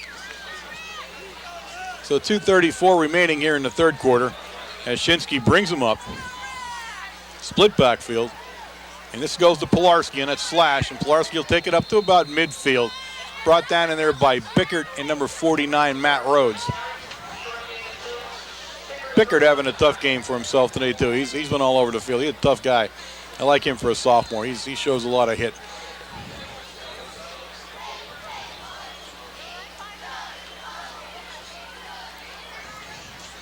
That slash play we've seen work once with Pilarski scoring a touchdown. We usually see that run with Matsura, number 21, coming from that slot position. Mm-hmm. Right, exactly. Now we got Matsura back in the backfield now. Ooh, that was an interesting play there. Yeah. We're going to have to talk about that one as Shikatano and Pilarski were both in motion, met each other at the middle instead of low. And not only that, take a look, Matsura dives. Yeah, here we go. Look, right behind, look at there you go. It's an interesting play here. I'll go back to the drawing board on that one. A 5-yard penalty against the Red Tornadoes. Bring up a second down, about 12. And you can't, you could see that, one of the newer kids in there is Shikatano, and he's in for the first time running a lot of offensive plays tonight. Yeah, And he's coming into a whole new scheme here, and he's got to learn. So second down and 13 now when they place the ball down finally for the Red Tornadoes. Shikatano now back in the I-back position, and now he's going to be sent back to that flanker position. Now he's back in motion, and he's going to carry the ball.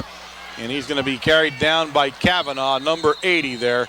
Kavanaugh all over. That play was, again, slow to develop as we had a lot of thinking going on as far as who was supposed to be where. Minute 20 remaining now in the third quarter. Red Tornadoes out to a commanding 24-0 lead. And again, the important thing is that they're just eating the clock right now. They're running this down. In fact, Dave Shinsky, take a look. He's looking back at the clock. It's, already down to 1 minute left in the third quarter. And, he's not going to rush anything. Take a look. He's walking them nice and slow. He's taking as much time as possible. Heading to Matsura there, and he's trying to get underneath it. And Romanowski all over it. Great coverage by Romanowski. Just took his arm out and knocked it down, gave Matsura a pat on the helmet there when he got up, and that's what you like to see. Here you see Romanowski. You'll see how well he has this pass play covered because it's a well-thrown ball. Shinsky threw a nice ball down there. Look at that. But great position, and that's it. When you're on the sidelines like that, that's where you've got to be if you're going to win that matchup. And Romanowski, he's a class act kid. You see, yeah. Pat him on the head. Good play. So 4th and 19, Shinsky and way over Shinsky's head. The Indians haven't noticed it yet. 66 has, and now 66 knocked it out of the. We got a bunch of guys now. The Indians are going to recover it. Number 36 jumped on the ball, and that's Polish. So the Red Tornadoes commit an error deep, and they're going to have a defensive stand now inside the 10-yard line at the 6. So it's 1st and goal from the 6 for the Indians, and their first scoring opportunity now of the game in hand. And that's unusual. We haven't seen it at all. Right. All the centers for our punts have been excellent this year. It's just, there's one, and boy, that was over Dave's head. You know how tall Dave is. Yeah. 6'3", 6'4", and he couldn't even reach it jumping. You get it over his head, you're doing something. He's got Polish in the backfield with him, and he sends Wilk in motion, I believe. He's going to try to pat, but he's hit. Flags. I'm not sure. What are we throwing a flag on there? Everybody's throwing a flag. They're going to call that defensive interference. The ball was heading to Barkavich, 26 down there. Romanowski took a major hit. Watch the hit he takes as he lets the ball go, and watch what happens to the ball because of it. He gets hit hard. Now the ball's fluttering, and we're just out of our view. We didn't see what happened down there, but Barkavich is on the ground. Now he says he caught it. I don't believe that happened. We're going to mark this thing off, and we're going to end up down at just inside the 5, where it's going to be 1st and goal from the 4. So half the distance to the 4-yard line, where it's 1st and goal now from the 4. And Romanowski will bring him up again. He puts number 20 in that backfield for him now, Rich Shikatano. He goes to Polish. Polish did not get into the end zone. He had Shikatano out in front of him there.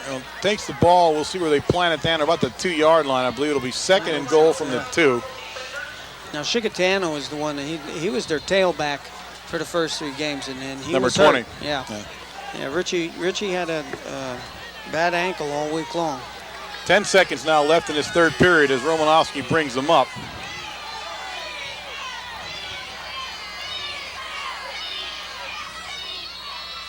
and he didn't get the play off before the quarter ended. He wasn't sure. He didn't look back to see that it was actually near the end of the quarter. He thought there was a penalty. So at the end of the third quarter of play here,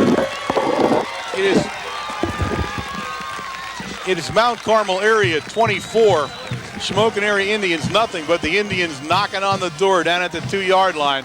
Gives us a chance to remind you, ladies and gentlemen, you are watching WKMC TV, the broadcast arm of Mount Carmel Area High School. We are broadcasting directly from the facilities at Mount Carmel Area High School.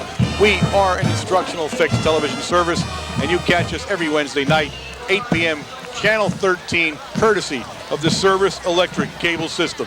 Okay, you know where you were right the first half? Yeah. Okay, well, we're going to sort of take that back. Number 20 is Matt Filarski.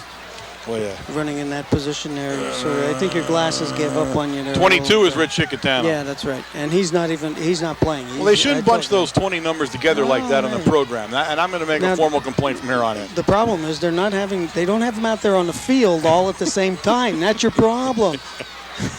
They only put one out there. Quit carping. It's the first mistake of the season that I can remember. All right, we set it up now. Second down and goal from the 2. Indians got the ball. They got the ball in a fumble recovery and then a pass interference call. Put it down at the 2.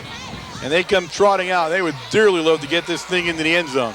This is exactly what they need. They have to punch this over. So they'll line up there with number 20, Filarski. You happy now? I am. Filarski in the backfield for the Indians. He goes in motion. Romanowski's going to look around. He's going to hand it right. Oh, and he went nowhere. You see who dove in there. That has to be Matsura 21. That is Matsura all over that play. Ball put down about the 1-yard line. It's third and goal now from the 1, but I didn't think he gained 1, to tell you the truth. I'll tell you what, I can't believe Steve was in that quick from his linebacker position to make that hit. Nice play by Matsura. My goodness, he was in like lightning. So here it goes, the 3rd and 1 now from the 1. You may quarterback sneak this with Romanowski. I'm not sure he doesn't. He goes to Polish, and Polish put it in. Number 36 for the Indians, Mark Polish, and he takes it in from the 1 at the 11:22 mark. It is now Mount Carmel area 24, the Shamokin area Indians 6, and we'll see what they do with the extra point attempt. Some good lead blocking there by number 20, Matt Filarski, that gave Mark Polish some room there to squeak through for the score. So they're going to go for 2 here as they line up. He's got Polish and Filarski in the backfield, just opposite of where they were in the first play there. And he's going to fake it to Polish, and he's going to look in that end zone. He's under pressure, and he's got him. He hits number 19 down there, Dustin Martin, for the 2-point conversion.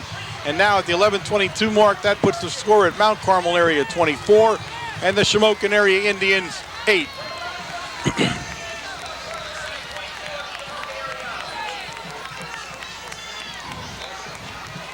So Shamokin area will tee it up here, and they'll kick off to the Red Tornadoes with now a little bit of life in them as they finally dented the scoreboard here early in the fourth quarter. That's what they needed to do. They needed that spark.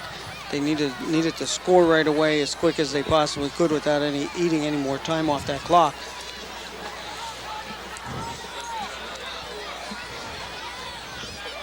So kicking off now. We'll see who kicks off. What do you want to call here? Are you going to be right again? You're going to think they're going to call it kicking onside, or you think they're going to go deep? Rhodes is going to kick, and they're going deep. Deep, okay. Well, you got half of that right because Rhodes is kicking. Rhodes is kicking. There you go. And they go deep. And they sit down, and that's Chicatano. Damian. And Damian's got a spark there. And he dropped the ball. Ripped it out of his hand. Took the ball away from him. It's a fumble. Yep. And the Indians have recovered just like that. The Indians recover the fumble. It's not really a fumble. He took it right out of his hands. Boy, and there was a hole there, too. He had a great run coming up there. It's a shame. He just got turned around, and he was held up in the air long enough. Right there is where he made his move. And watch, you'll see them. They'll take the ball right out of his hands down there. And it's a fumble. I mean, that was a great play down there by 14? I'm not sure if it was 14 or not. That would be Joel Haddock if it was. So Romanowski in shotgun formation. He's got everybody in on him. And he hits number 9 down there. That's number 9, Jesse Butler. And Butler takes it all the way down to the 20-yard line. And the Indians are all over the Red Tornadoes suddenly here. Nice play by Romanowski and Butler. We haven't seen Butler so far in the game here. I told you, Butler was number 9, came in. Jess had come in for Strumhofer, number 4, when he was hurt. He has been playing that wide out position. So now it's 1st and 10 from the 21-yard line from the Red Tornadoes as the Shamokin Indians rapping on the door. Romanowski back to pass again under heavy pressure, and this time he's going to throw it, and Medalis has intercepted it. Yeah. He took a vicious hit. Romanowski's down, in fact. That was a hit, and I believe that it was Cuff that gave it to him. We have a Red Tornado down on the play, too, Medalis, down at the goal line where he intercepted it. But Romanowski took a vicious hit, and I don't know if we're going to see this on the replay or not here. There's 2 times now that we saw Romanowski wait until the very last minute, and boy, you have to give him all the credit in the world with the amount of pressure that he was under to release the ball like he did the first time to Jess, number 9, for the reception. Medalis has a cramp. He's okay. He got a cramp, and he'll I should say okay. We know what cramps are like. And Romanowski, thankfully, Ryan Romanowski has stood back up now, and he's going to walk off the field. He took just a vicious hit there and really walked away from it. That's what you like to see. But the Red Tornadoes stop the momentum of the Indians by intercepting a pass down at the 2-yard line, and they'll take over 1st and 10 as they huddle in their own end zone. We're not going to see the replay of that hit.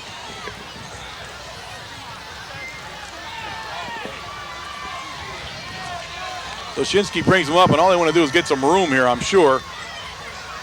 Nice. Right up the middle with the fullback. Gained about a yard on the play. It'll bring up 3rd and 9. Good call, and that's about right now for how high Shamokin is defensively. That's the safest call to make. Yeah. Is just a straight dive play. Let everybody pick up their blocking scheme in the right-hand side of the line there. And we pick up a little bit of breathing room. Yeah, it's about 2 yards. It looks like a 2nd and 8 now. Yeah. Looks like a 2nd and 8 for the Red Tornadoes. And this time they go to Pilarski, and Pilarski's going to pick up another 2 yards on the play. Mount Carmel's happy to turn the threat away at the moment. They'd like to pick this first down. It was going to be 3rd down now and about 4. One thing here we have.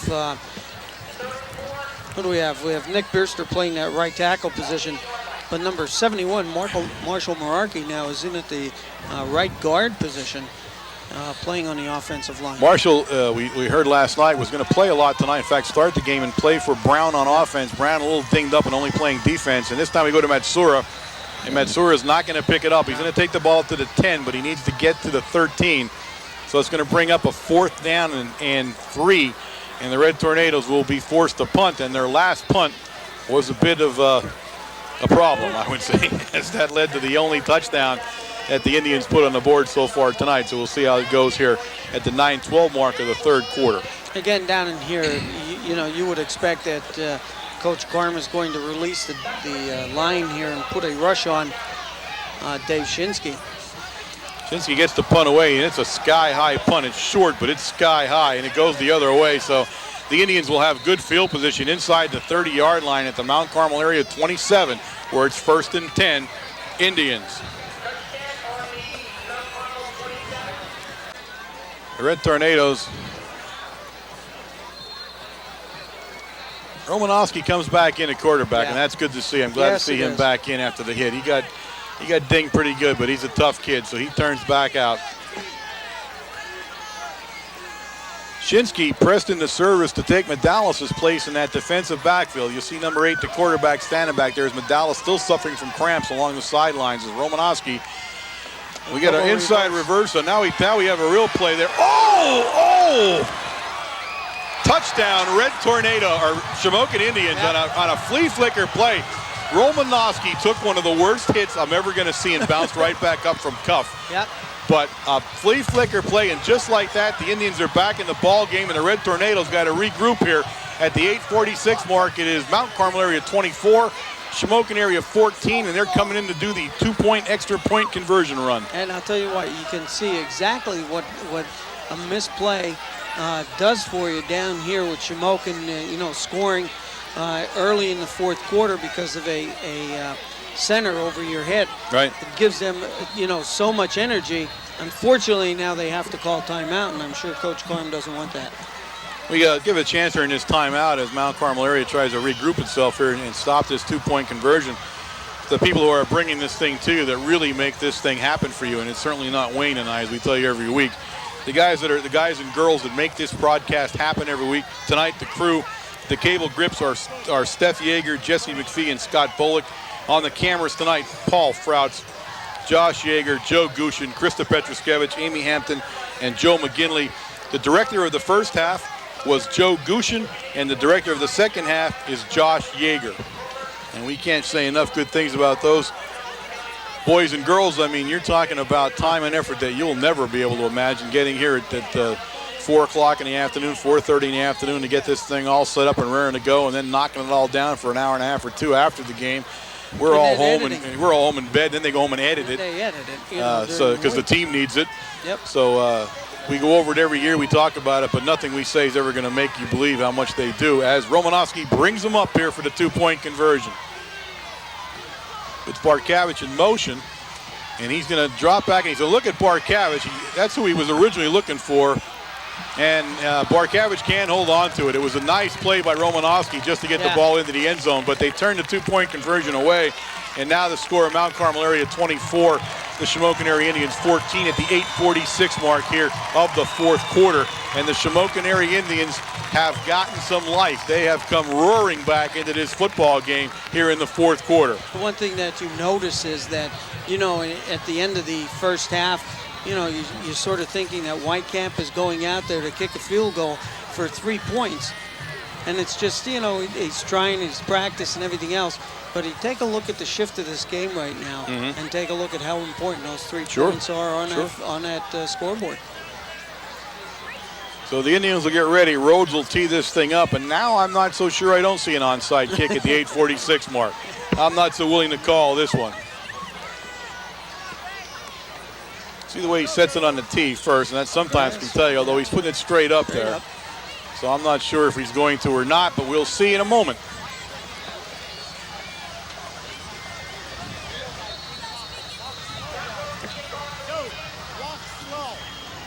And he doesn't. He puts it right down the middle down there.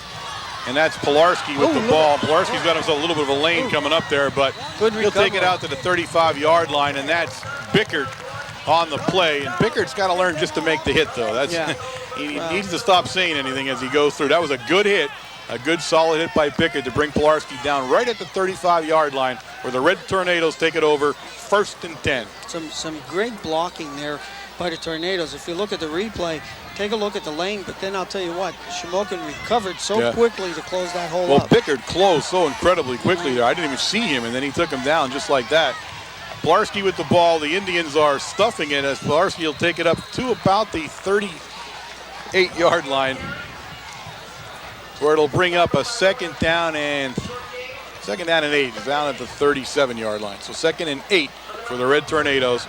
Clock continues to tick away at the 8:22 mark now of the fourth period. Decidedly different tone about this game definitely. now that the Indians are back in it, as they were pretty much being mauled by the Red Tornadoes, and a funny course of events for the Red Tornadoes leads to some dangerous play here as Pilarski's coming around the end.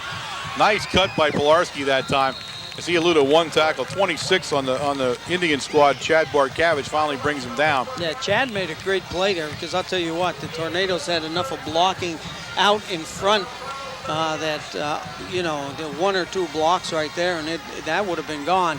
But he just came right in and did a nosedive and took Pilarski out.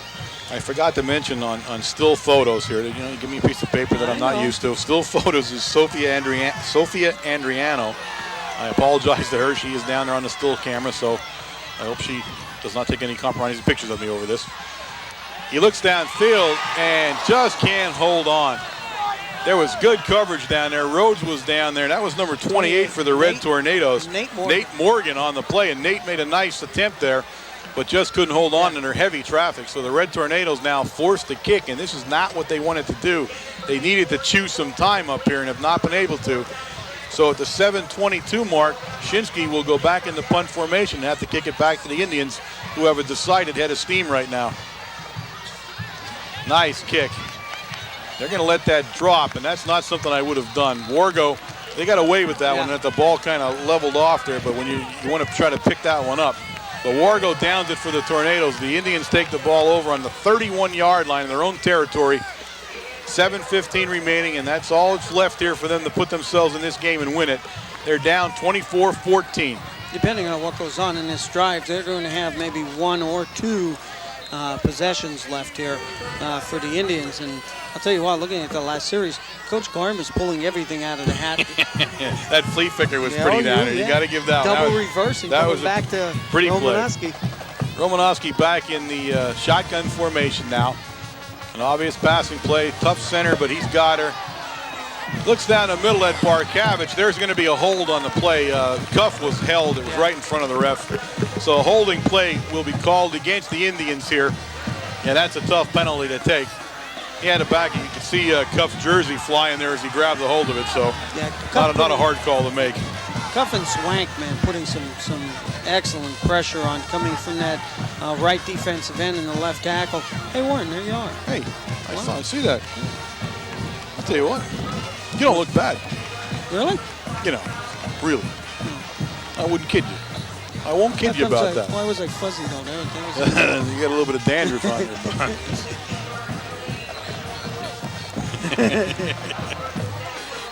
All right, the ball now sets down all the way back down at the Shamokin area 10-yard line, where it's 1st and 26 now for the Indians as Romanowski brings them up. Romanowski under a lot of pressure. He was trying to get a screen pass off there, but under heavy pressure. I think Swank had gotten up and gotten his hand on the ball there a little bit. Yeah, it looked like somebody tipped it. You'll see it here in the replay. He's trying to get it out to Wilk there, but he just couldn't do it, and Swank's all over him. It wasn't Swank. It might have been Buggy. I think it was Buggy. Yeah, it might have been Buggy. Right. Looking at the replay, it was Buggy. We have number 63, Tom Bagashinsky. These guys are too much ahead of us. I know. Jeevers. Leonovich is down over there on the far sideline. I'm not sure what it looks like, a cramp, but I'm not exactly sure. Now, that's more important than you would think in that Mount Carmel area's defensive secondary has been decimated by injuries. There are two new guys in there now, and Leonovich is one of the new guys in there. Yeah, it doesn't help because right now he comes out, even though he has a cramp. Dave Shinsky is already in playing free safety. Right. Because Medalis, I think, was on the sideline there. He still is. Medalis isn't on the field either, so you got two guys out now, and we're having a tough time in the secondary here in the fourth quarter. You got Shinsky, Shikatano, Pilarski, and number 35 out there for the Red Tornadoes. Playing in the defensive secondary is Robbie Shivahood. He's out at that far corner. Romanowski brings him up on a 2nd and 26.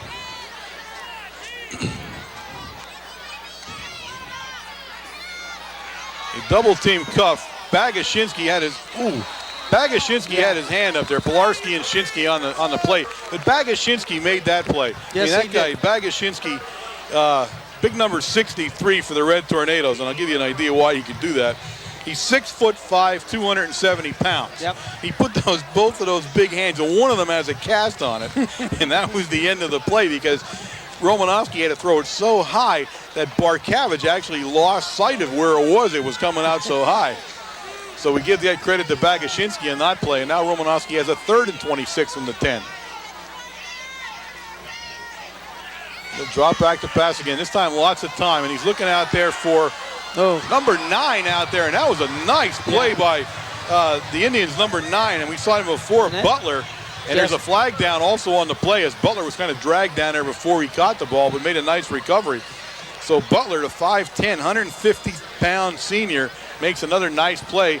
And 35, Shivahood back into the ball game as Leonovich, I believe, is still having cramping problems. Yeah, Leonovich is just You know, he can't do anything in there because he's cramped up so bad. Yeah, he's hurting. So Shrivelhood will go in there. The penalty flag is down, and the pass was complete. Right. And now they're talking about what they want to do about it.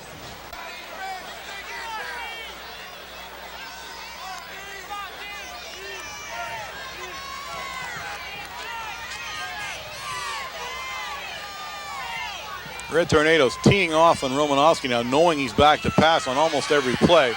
Ooh. And again, he kind of heaved that one. He's looking for Butler again. And has it. Butler caught it right along the sideline. He got Shrivelhood turned around a little bit, and that was kind of thrown up for grabs. Yes, it was. And the reason it's thrown up is because of the amount of pressure that he has. And you are right. It's the height of these defensive linemen that are coming in. And Roman Husky is just throwing the ball up. And that was, I think that went higher than some of the punts tonight. As Shrivelhood trots out of the game, I didn't see who went in there now. I'm not sure who went in for the Red Tornadoes to take his spot. Let me see who goes out there. Who's number 2 for us? Number 2 is Drew Litkavich. So Litkavich is now in that defensive backfield as Romanowski back to pass again, and he's looking at Polish there, and Polish will be taken out of bounds by Matsura down at the Mount Carmel area, 40-yard line. Stops the clock, he's out of bounds. It's going to bring up a 2nd down and 2 from the 40, 6:22 remaining in the game here now. Yeah, it's a good call there by Coach Carm. Looking at 2 long passes right away, getting it down to Jess Butler. Now all of a sudden we have Mark Polish coming out of the backfield, just on a little flare pass, catches the ball and gets it out of bounds to kill the clock. It's a nice passing game the Indians have had tonight. They're well disciplined in their passing attack. This time they're going to hand the ball off, and they're to number 23 for the Indians. That's Wilk on the carry. Wilk got it down, and I believe he picked the first down up when they placed it, and it is a first down. Yep. So it's 1st and 10. Indians, ball sitting now on the Mount Carmel area, 36-yard line. Nice play calling by Coach DeFrancisco over on the other side. He's mixing it up very well. A little bit of run, some deep passes, short passes, and keeping the defense for the Tornadoes back on their heels a little bit.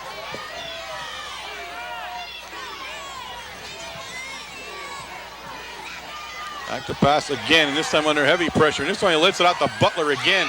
Oh, nice play by Litkavich. That was perfect defense by Litkavich as he breaks the long pass up.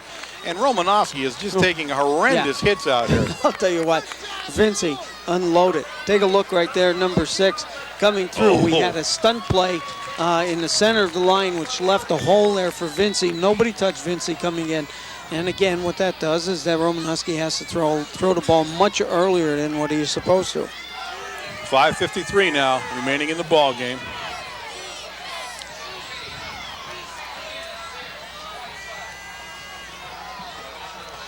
Romanowski has a long count there. This time he's going to have a delay handoff to Wilk, and Wilk is trying to pick his way down the sideline. Got the sideline. And flags. We got penalty flags all over, and that's going to go against the Red Tornadoes. Yeah, hitting out of bounds on that one. Red Tornadoes unraveling a little bit here under some pressure. That's not what you want to do in this ball game under this kind of pressure. We'll see where this penalty takes it down to. Litkavich now going to trot out of the ball game, and I'm trying to see who went back in, Leonovich, or who's back in his spot there. Yeah, Leonovich, 41, goes back in that corner position.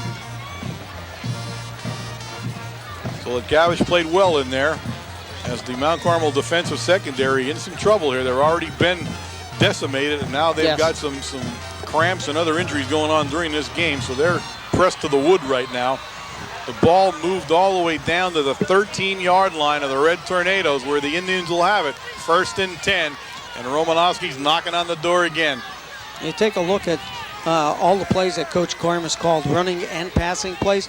They're all going down into that zone there that we are weak in, where the new kids are going in on the field. He's not running anything back here where Pilarski's at. It's Ossoval in motion. They're looking at him now. They're going to fake it to Ossoval, and they're going to pop it down there to number 20. Polish, 36. Polish didn't get in. No, he did not. Polish did not get in. He's going to be down very close, though. He's inside the 1-yard line. He just didn't dent the goal line, and the Red Tornadoes are now being just rushed back on their heels by this inspired Indian team. Yep. And that's where you can call it too. It's just that shot in the arm that had happened right at the beginning of the fourth quarter, and their whole game has been the fourth quarter. They've come out and really done a job offensively and defensively. Well, not much to gain in less than 6 inches for the touchdown here as Romanowski brings up. I think he'll take it in himself. That's what I get for thinking. He gives it to Polish. Polish walks in, never gets hit. And just like that, now the score, Mount Carmel area 24, the Indians 20 with the extra point attempt to come. And the Indians are fired up. 5:37 remaining here in the ball game with that score. The Indians will come in, and I'm guessing going to go for the 2-point conversion again. Yeah, they are going to go for the 2-point conversion. Carmel over there really enthused about this game. He's jumping on top of the players, and again, that's what's going to keep them sky high in this game.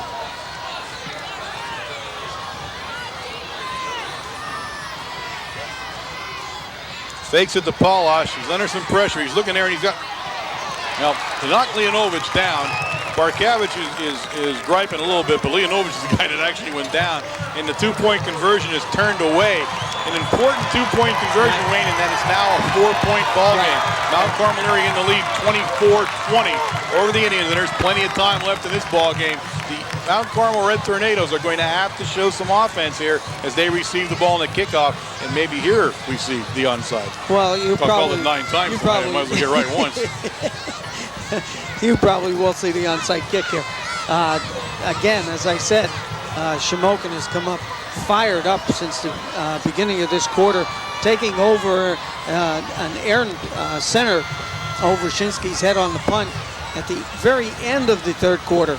Shamokin coming back, recovering the ball on about the 9-yard line, punching it over at the beginning, and ever since then, it's been their game. So Rhodes tees it up, and he's got it teed up straight there, so we'll see what happens. He's not showing an onside kick, but that doesn't mean there's not going to be one. The Red Tornadoes are frantically telling 35 to get off the line. He just stepped back. Pilarski will pick the ball up at the 20, kind of died there, and he'll take it out to the 28-yard line, where the Red Tornadoes will take over 1st and 10. And Dallas now back off with a cramp, and he's pretty much having a heck of a time here in the fourth period with his legs. Leonovich, the other guy that's been cramping up. The Red Tornadoes need to put some yards on the field here. They need to get some first downs and put this game out of reach. 5:33 remaining now in the ball game as Shinsky trots into the huddle. Although defensively, I'll tell you what, Shamokin has certainly toughened up.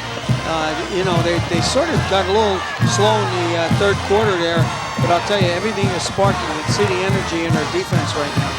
They're in motion as Shinsky's going to hand it to Pilarski. Pilarski's going to pick and choose his way, but he's going to lose yardage. Number 25 down there for the Indians, that's Kenny Etzel. He was the initial guy, and then the rest of them finished him off, but he'll lose about a half a yard on the play where it'll be 2nd down and 10 for the Red Tornadoes. Oh, there's a flag down. Okay, I see the flag way over on the far side of the field, and apparently it's against the Indians. Kenny Etzel's playing nose guard linebacker position at 158 pounds. It is against the Indians, a face mask call against the Shamokin Indians, and they're going to march this one. This is a tough call for the Indians at this juncture of the ball game. So it's a 5-yard one. It's an incidental one. I learned, Joe Thurway taught me the differences between incidental and, I'm not telling you, of course, but I know you are. He told me how I can tell which is incidental and which is the big one. I know the two of you ganged up on me even last week. You had your little quorum over there, and you were chit-chatting away, and of course you took your notes and didn't share them with me. And actually, I think, Joe Thurway can probably teach me this game in another 108 years or so. Lashinsky brings him up, goes to Lashinsky, the fullback, and he pops it over the 35-yard line up to the 36-yard line. He's going to come up to be a 3rd and 2 for the Red Tornadoes now. 3rd and 2, under 5 minutes to play now. You get some good blocking again on that right side of the line there, and don't forget we have again a new player, number 71, Marshall Merarkey, coming in there in that guard position. So a big 2nd down. It's actually a long 2. It's closer to 3 now where the ball was placed. So I'd say we'll call it 3. 2nd down and 3 for for the Red Tornadoes. Missed it down because of the penalty. Sorry about that. Pilarski again, and Pilarski, there's nowhere to go on that side of the ball. Number 50 coming off the bottom down there. 25 is Etzel again. Etzel, yeah, he called came his up off number. the bottom. And 50 in there too. He's doing some damage. Shingara, he's a 150 pounder. That kid's been playing a whale of a football game at that size against this big line. So Matsura comes in, Buggy comes out, and we'll see what we do here. We lost a yard. It's 3rd and 4 now. Right side of that defensive set for the Indians have been pretty tough. As we look downfield, he's going to look. He's going to get it up to about the 36-yard line. Not enough for the first down. The Red Tornadoes will be forced to punt the ball. Dave had a little bit of time. If he would have tucked the ball a little bit quicker that time, he probably would have had a hold to run there. He waited just a little bit. Can't see number 80 grabbing hold of him. So the Red Tornadoes send that punt team in. Shinsky now probably the biggest punt of the game for him. He needs to boom one out of here. He needs to get one out of here one way or the other. I don't really much care if he booms it. He's just got to get it out of here cleanly. Center's back nicely. Nice kick. Butler down there catches the ball, and he's going to be taken down and out of bounds into the bench. He went down about the 37-yard line where he finally went out. I mean, it wasn't a bad hit. And again, the area down where you're standing is that tarp, and it's slippery. It's a carpet, and it is slippy down there.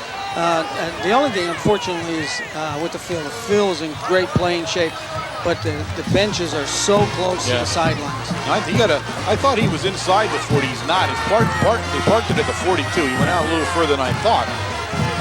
With the jumble down on the sideline, it's hard to tell. So it's 1st and 10. Ball on the Shamokin Indians 42. There's 3 minutes and 1 second remaining here in this ball game, and the Indians are driving.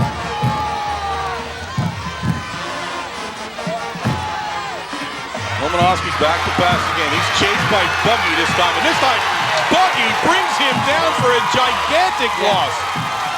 Damian Buggy, number 29 for the Red Tornadoes, may have made the defensive play of the ball game. I think you're right. Romanowski, I'll tell you what, up to this point has been superlative back there under all the pressure. And this play was no different than any other play that he's run in the second half tonight with the amount of pressure that he's been taking. And he just could not get around the corner. There must have been pressure from the opposite side. And Buggy just grabbed him and drug him down. Ball back at the 28-yard line where it's 2nd and 28 now for Romanowski as he's in that Butler. He tried to hit number 9 down there. Luke Butler's 7. Jesse Butler, and just couldn't hold on there. It's going to bring up a 3rd down and 28 now. Here you see the pass. And you see Butler's already down on the ground and trying to get back up to get the pass. I'll tell you what, Butler coming in replacement for number 4, Chad Sturmhofer, has done a great job off the bench. I'll tell you what, he's finding the seams and he is getting open. That time again, even though he was down on the ground, he found the seam and unfortunately he dropped the ball. 3rd and 28 now for the Indians. He's back to pass. Romanowski's looking. He's under a lot of pressure, but he escapes it. He's going to have to pass it. He's got Butler down there, and just out of Butler's reach. Great play by Romanowski under tons of pressure, but he just can't hit Butler as Butler was just a step behind the defensive secondary. Letkavich down there covering, and also Leonovich. I mean, he was covered too. I don't know how Jess dropped that ball. It was right at his fingertips, but what coverage by the Tornadoes. So it brings up a 4th down and 28, and the Indians, are the Indians going to punt? No, I can't believe they're going to punt. Coach DeFrancesco's on the field doing something. I'm not sure what he's arguing about.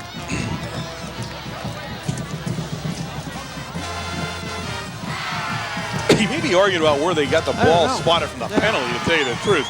Although it's a little bit late for that now. They ran a couple of plays from there, but I'm not. The only thing he could be arguing, he's pointing over at the yard marker in the sideline here, and I'm not sure, if that's what he thinks is happening. That's the only thing I can imagine him arguing about.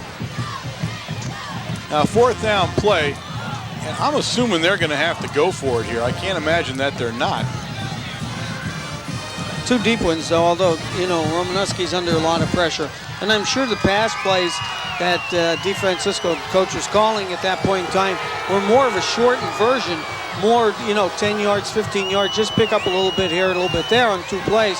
But the amount of pressure that Romanowski was in, the only person he probably saw was anybody that was deep that he could unhaul the ball. Coach DeFrancisco having his moment on the field here, and I don't think he's winning it, but he's having his moment there. He's going to slowly walk off here. I don't think he won any points here, but 4th and 28. And they have sent their punter in now. At the last second, Petrovich trotted onto the field, so they're going to give the ball up. Mount Carmel area is not all that sure about it at first here. And I don't blame them with everything that's gone on in this quarter. I wouldn't... They're not going to believe it until they see it. And he kicks it. They'll let the ball bounce and run. They're not too worried about that. Number 20 down there for the Indians is Filarski. He's directing traffic for everybody. Ball set down at the 35-yard line. There's 2 minutes and 4 seconds remaining in the ball game, and Mount Carmel area will take over 1st and 10. Whew, what a game! What a game! Everything you wanted in the game is right here. Offense, defense. Coach Gorham has pulled everything out. Coach Brennan has definitely, you know, done what he needed to do, especially with his defensive players. He has to pick and choose who's going to put out there, you know, to get into that corner position. Lashinsky's going to bring him up. We're not going to see anything fancy here. I guarantee you that.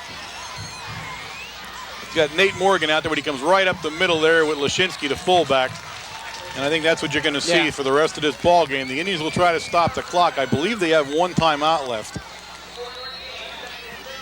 They will not stop it right away. They're going to wait and see how close. It's going to bring up a 2nd down and 6, a 4-yard gain by Lashinsky up the middle there. And Matsura now comes in, and Nate Morgan will trot off. And again, all coach is going to call here is just straight dive plays.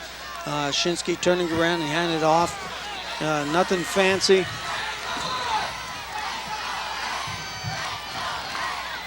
Again, up the middle. Crosses over the 40 to the 41. It'll bring up 3rd and 4 now for the Red Tornadoes. 1:17 remaining in the ball game, and the Indians have called timeout.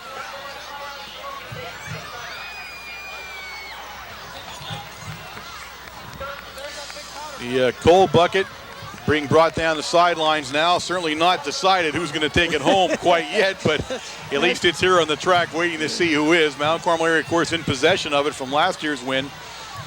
Sitting down there with the Flowers, they talked. There was an article about that. It's, I guess, 51 years now? 50 years. 50 years. Is it 50 years? 1951.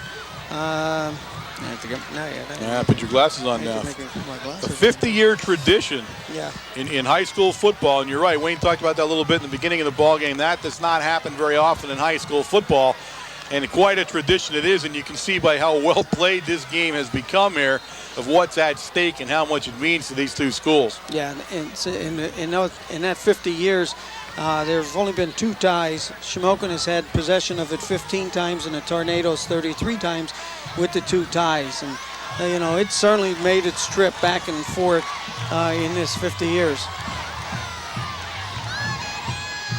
Pilarski, and Pilarski picks the first down up, and that's the game, ladies and gentlemen. That was the football game as Pilarski guts out a first down all the way up to the Mount Carmel area 42-yard line where it's 1st and 10. Red Tornadoes, 1:09 remaining in the game, and that first down sealed it. Yeah, you can even see how much the kids in Shamokin side there defensively, they knew that as soon as he made that first down, this game was over. Some good blocking on the left-hand side of that line, and like you said, gutsy running by Jared Pilarski that time because he knew he had to pick it up. That was a tough, 6 yards that he had to pick up for that first down. And he did. I'm not sure what we're doing now. I'm sorry. We are 49 for the Indians. Was shaken up a little bit. I'm sorry. That's Matt Rhodes, and he steps off the sideline now. He got shook up. I didn't see where he was at first. Outstanding football game by both teams. Really, where the surge in the 4th quarter by the Shamokin Indians, just fabulous. Really played a well game. As Shinsky will now kneel down.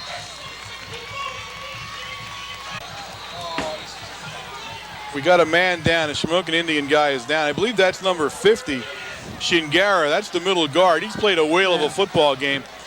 The argument here is whether or not the clock should stop.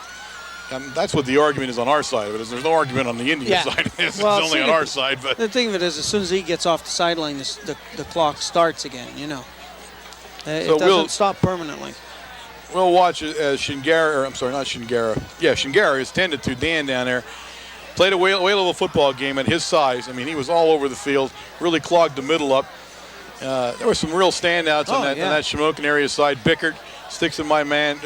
He had some great hits, great sticks. Matt Rhodes played a good game down there. Matt Filarski. We called his name a lot. So the Indians have a lot to be proud of tonight.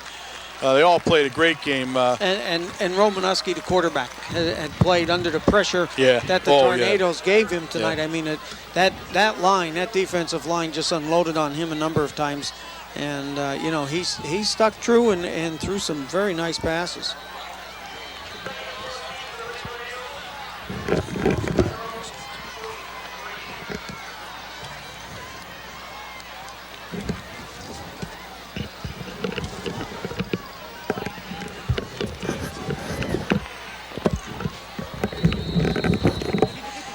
So we kneel down again. Now a little bit of shoving and pushing and grumbling.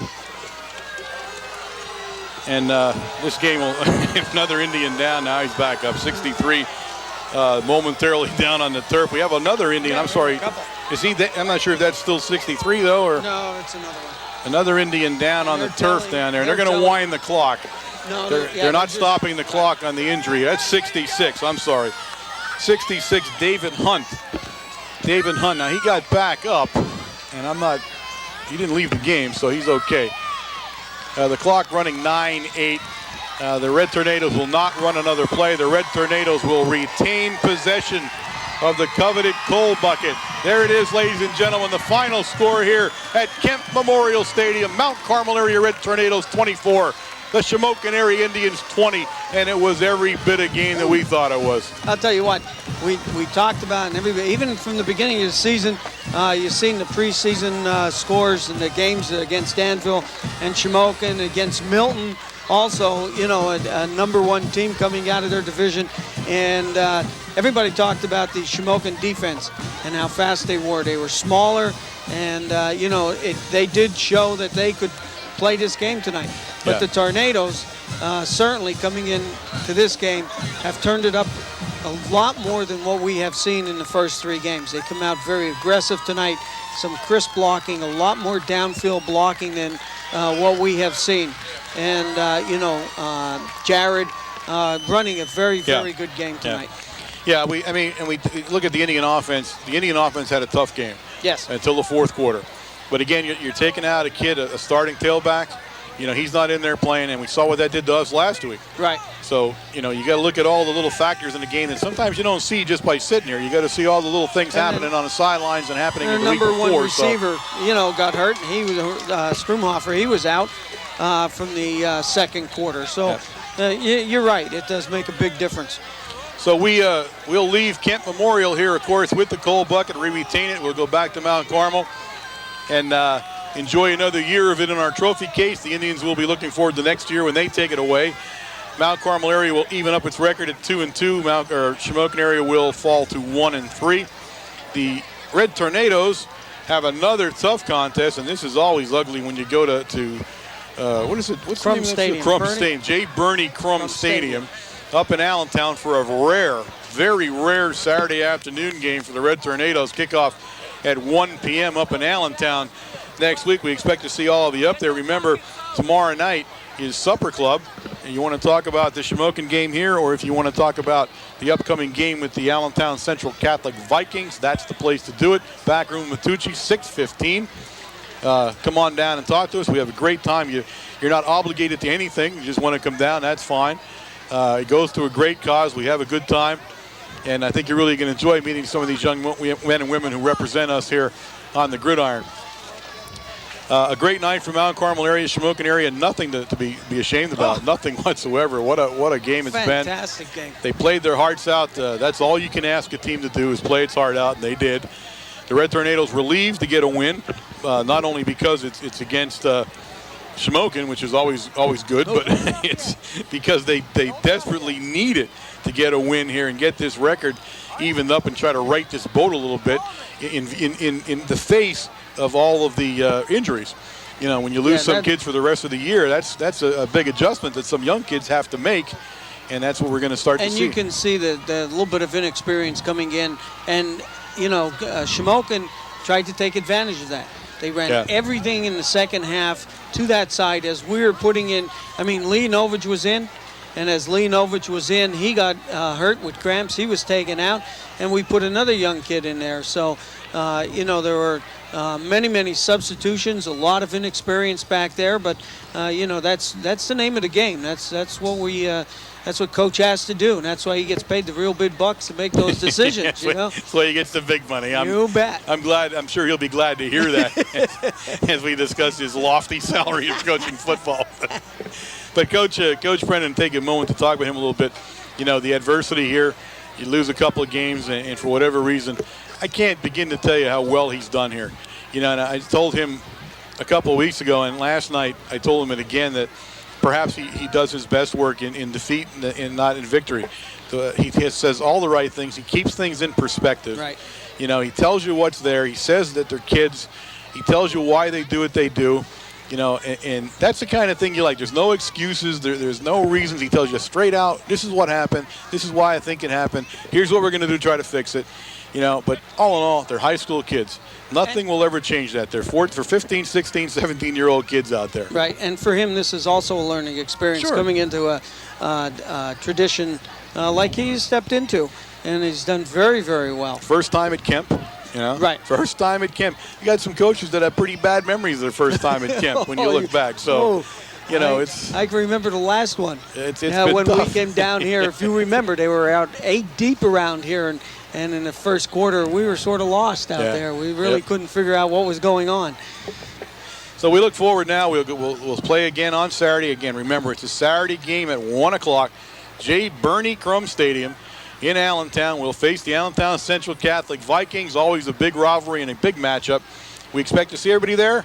On behalf of WKMC TV, I am Warren Altamar. And Wayne Brokenshire. Good night.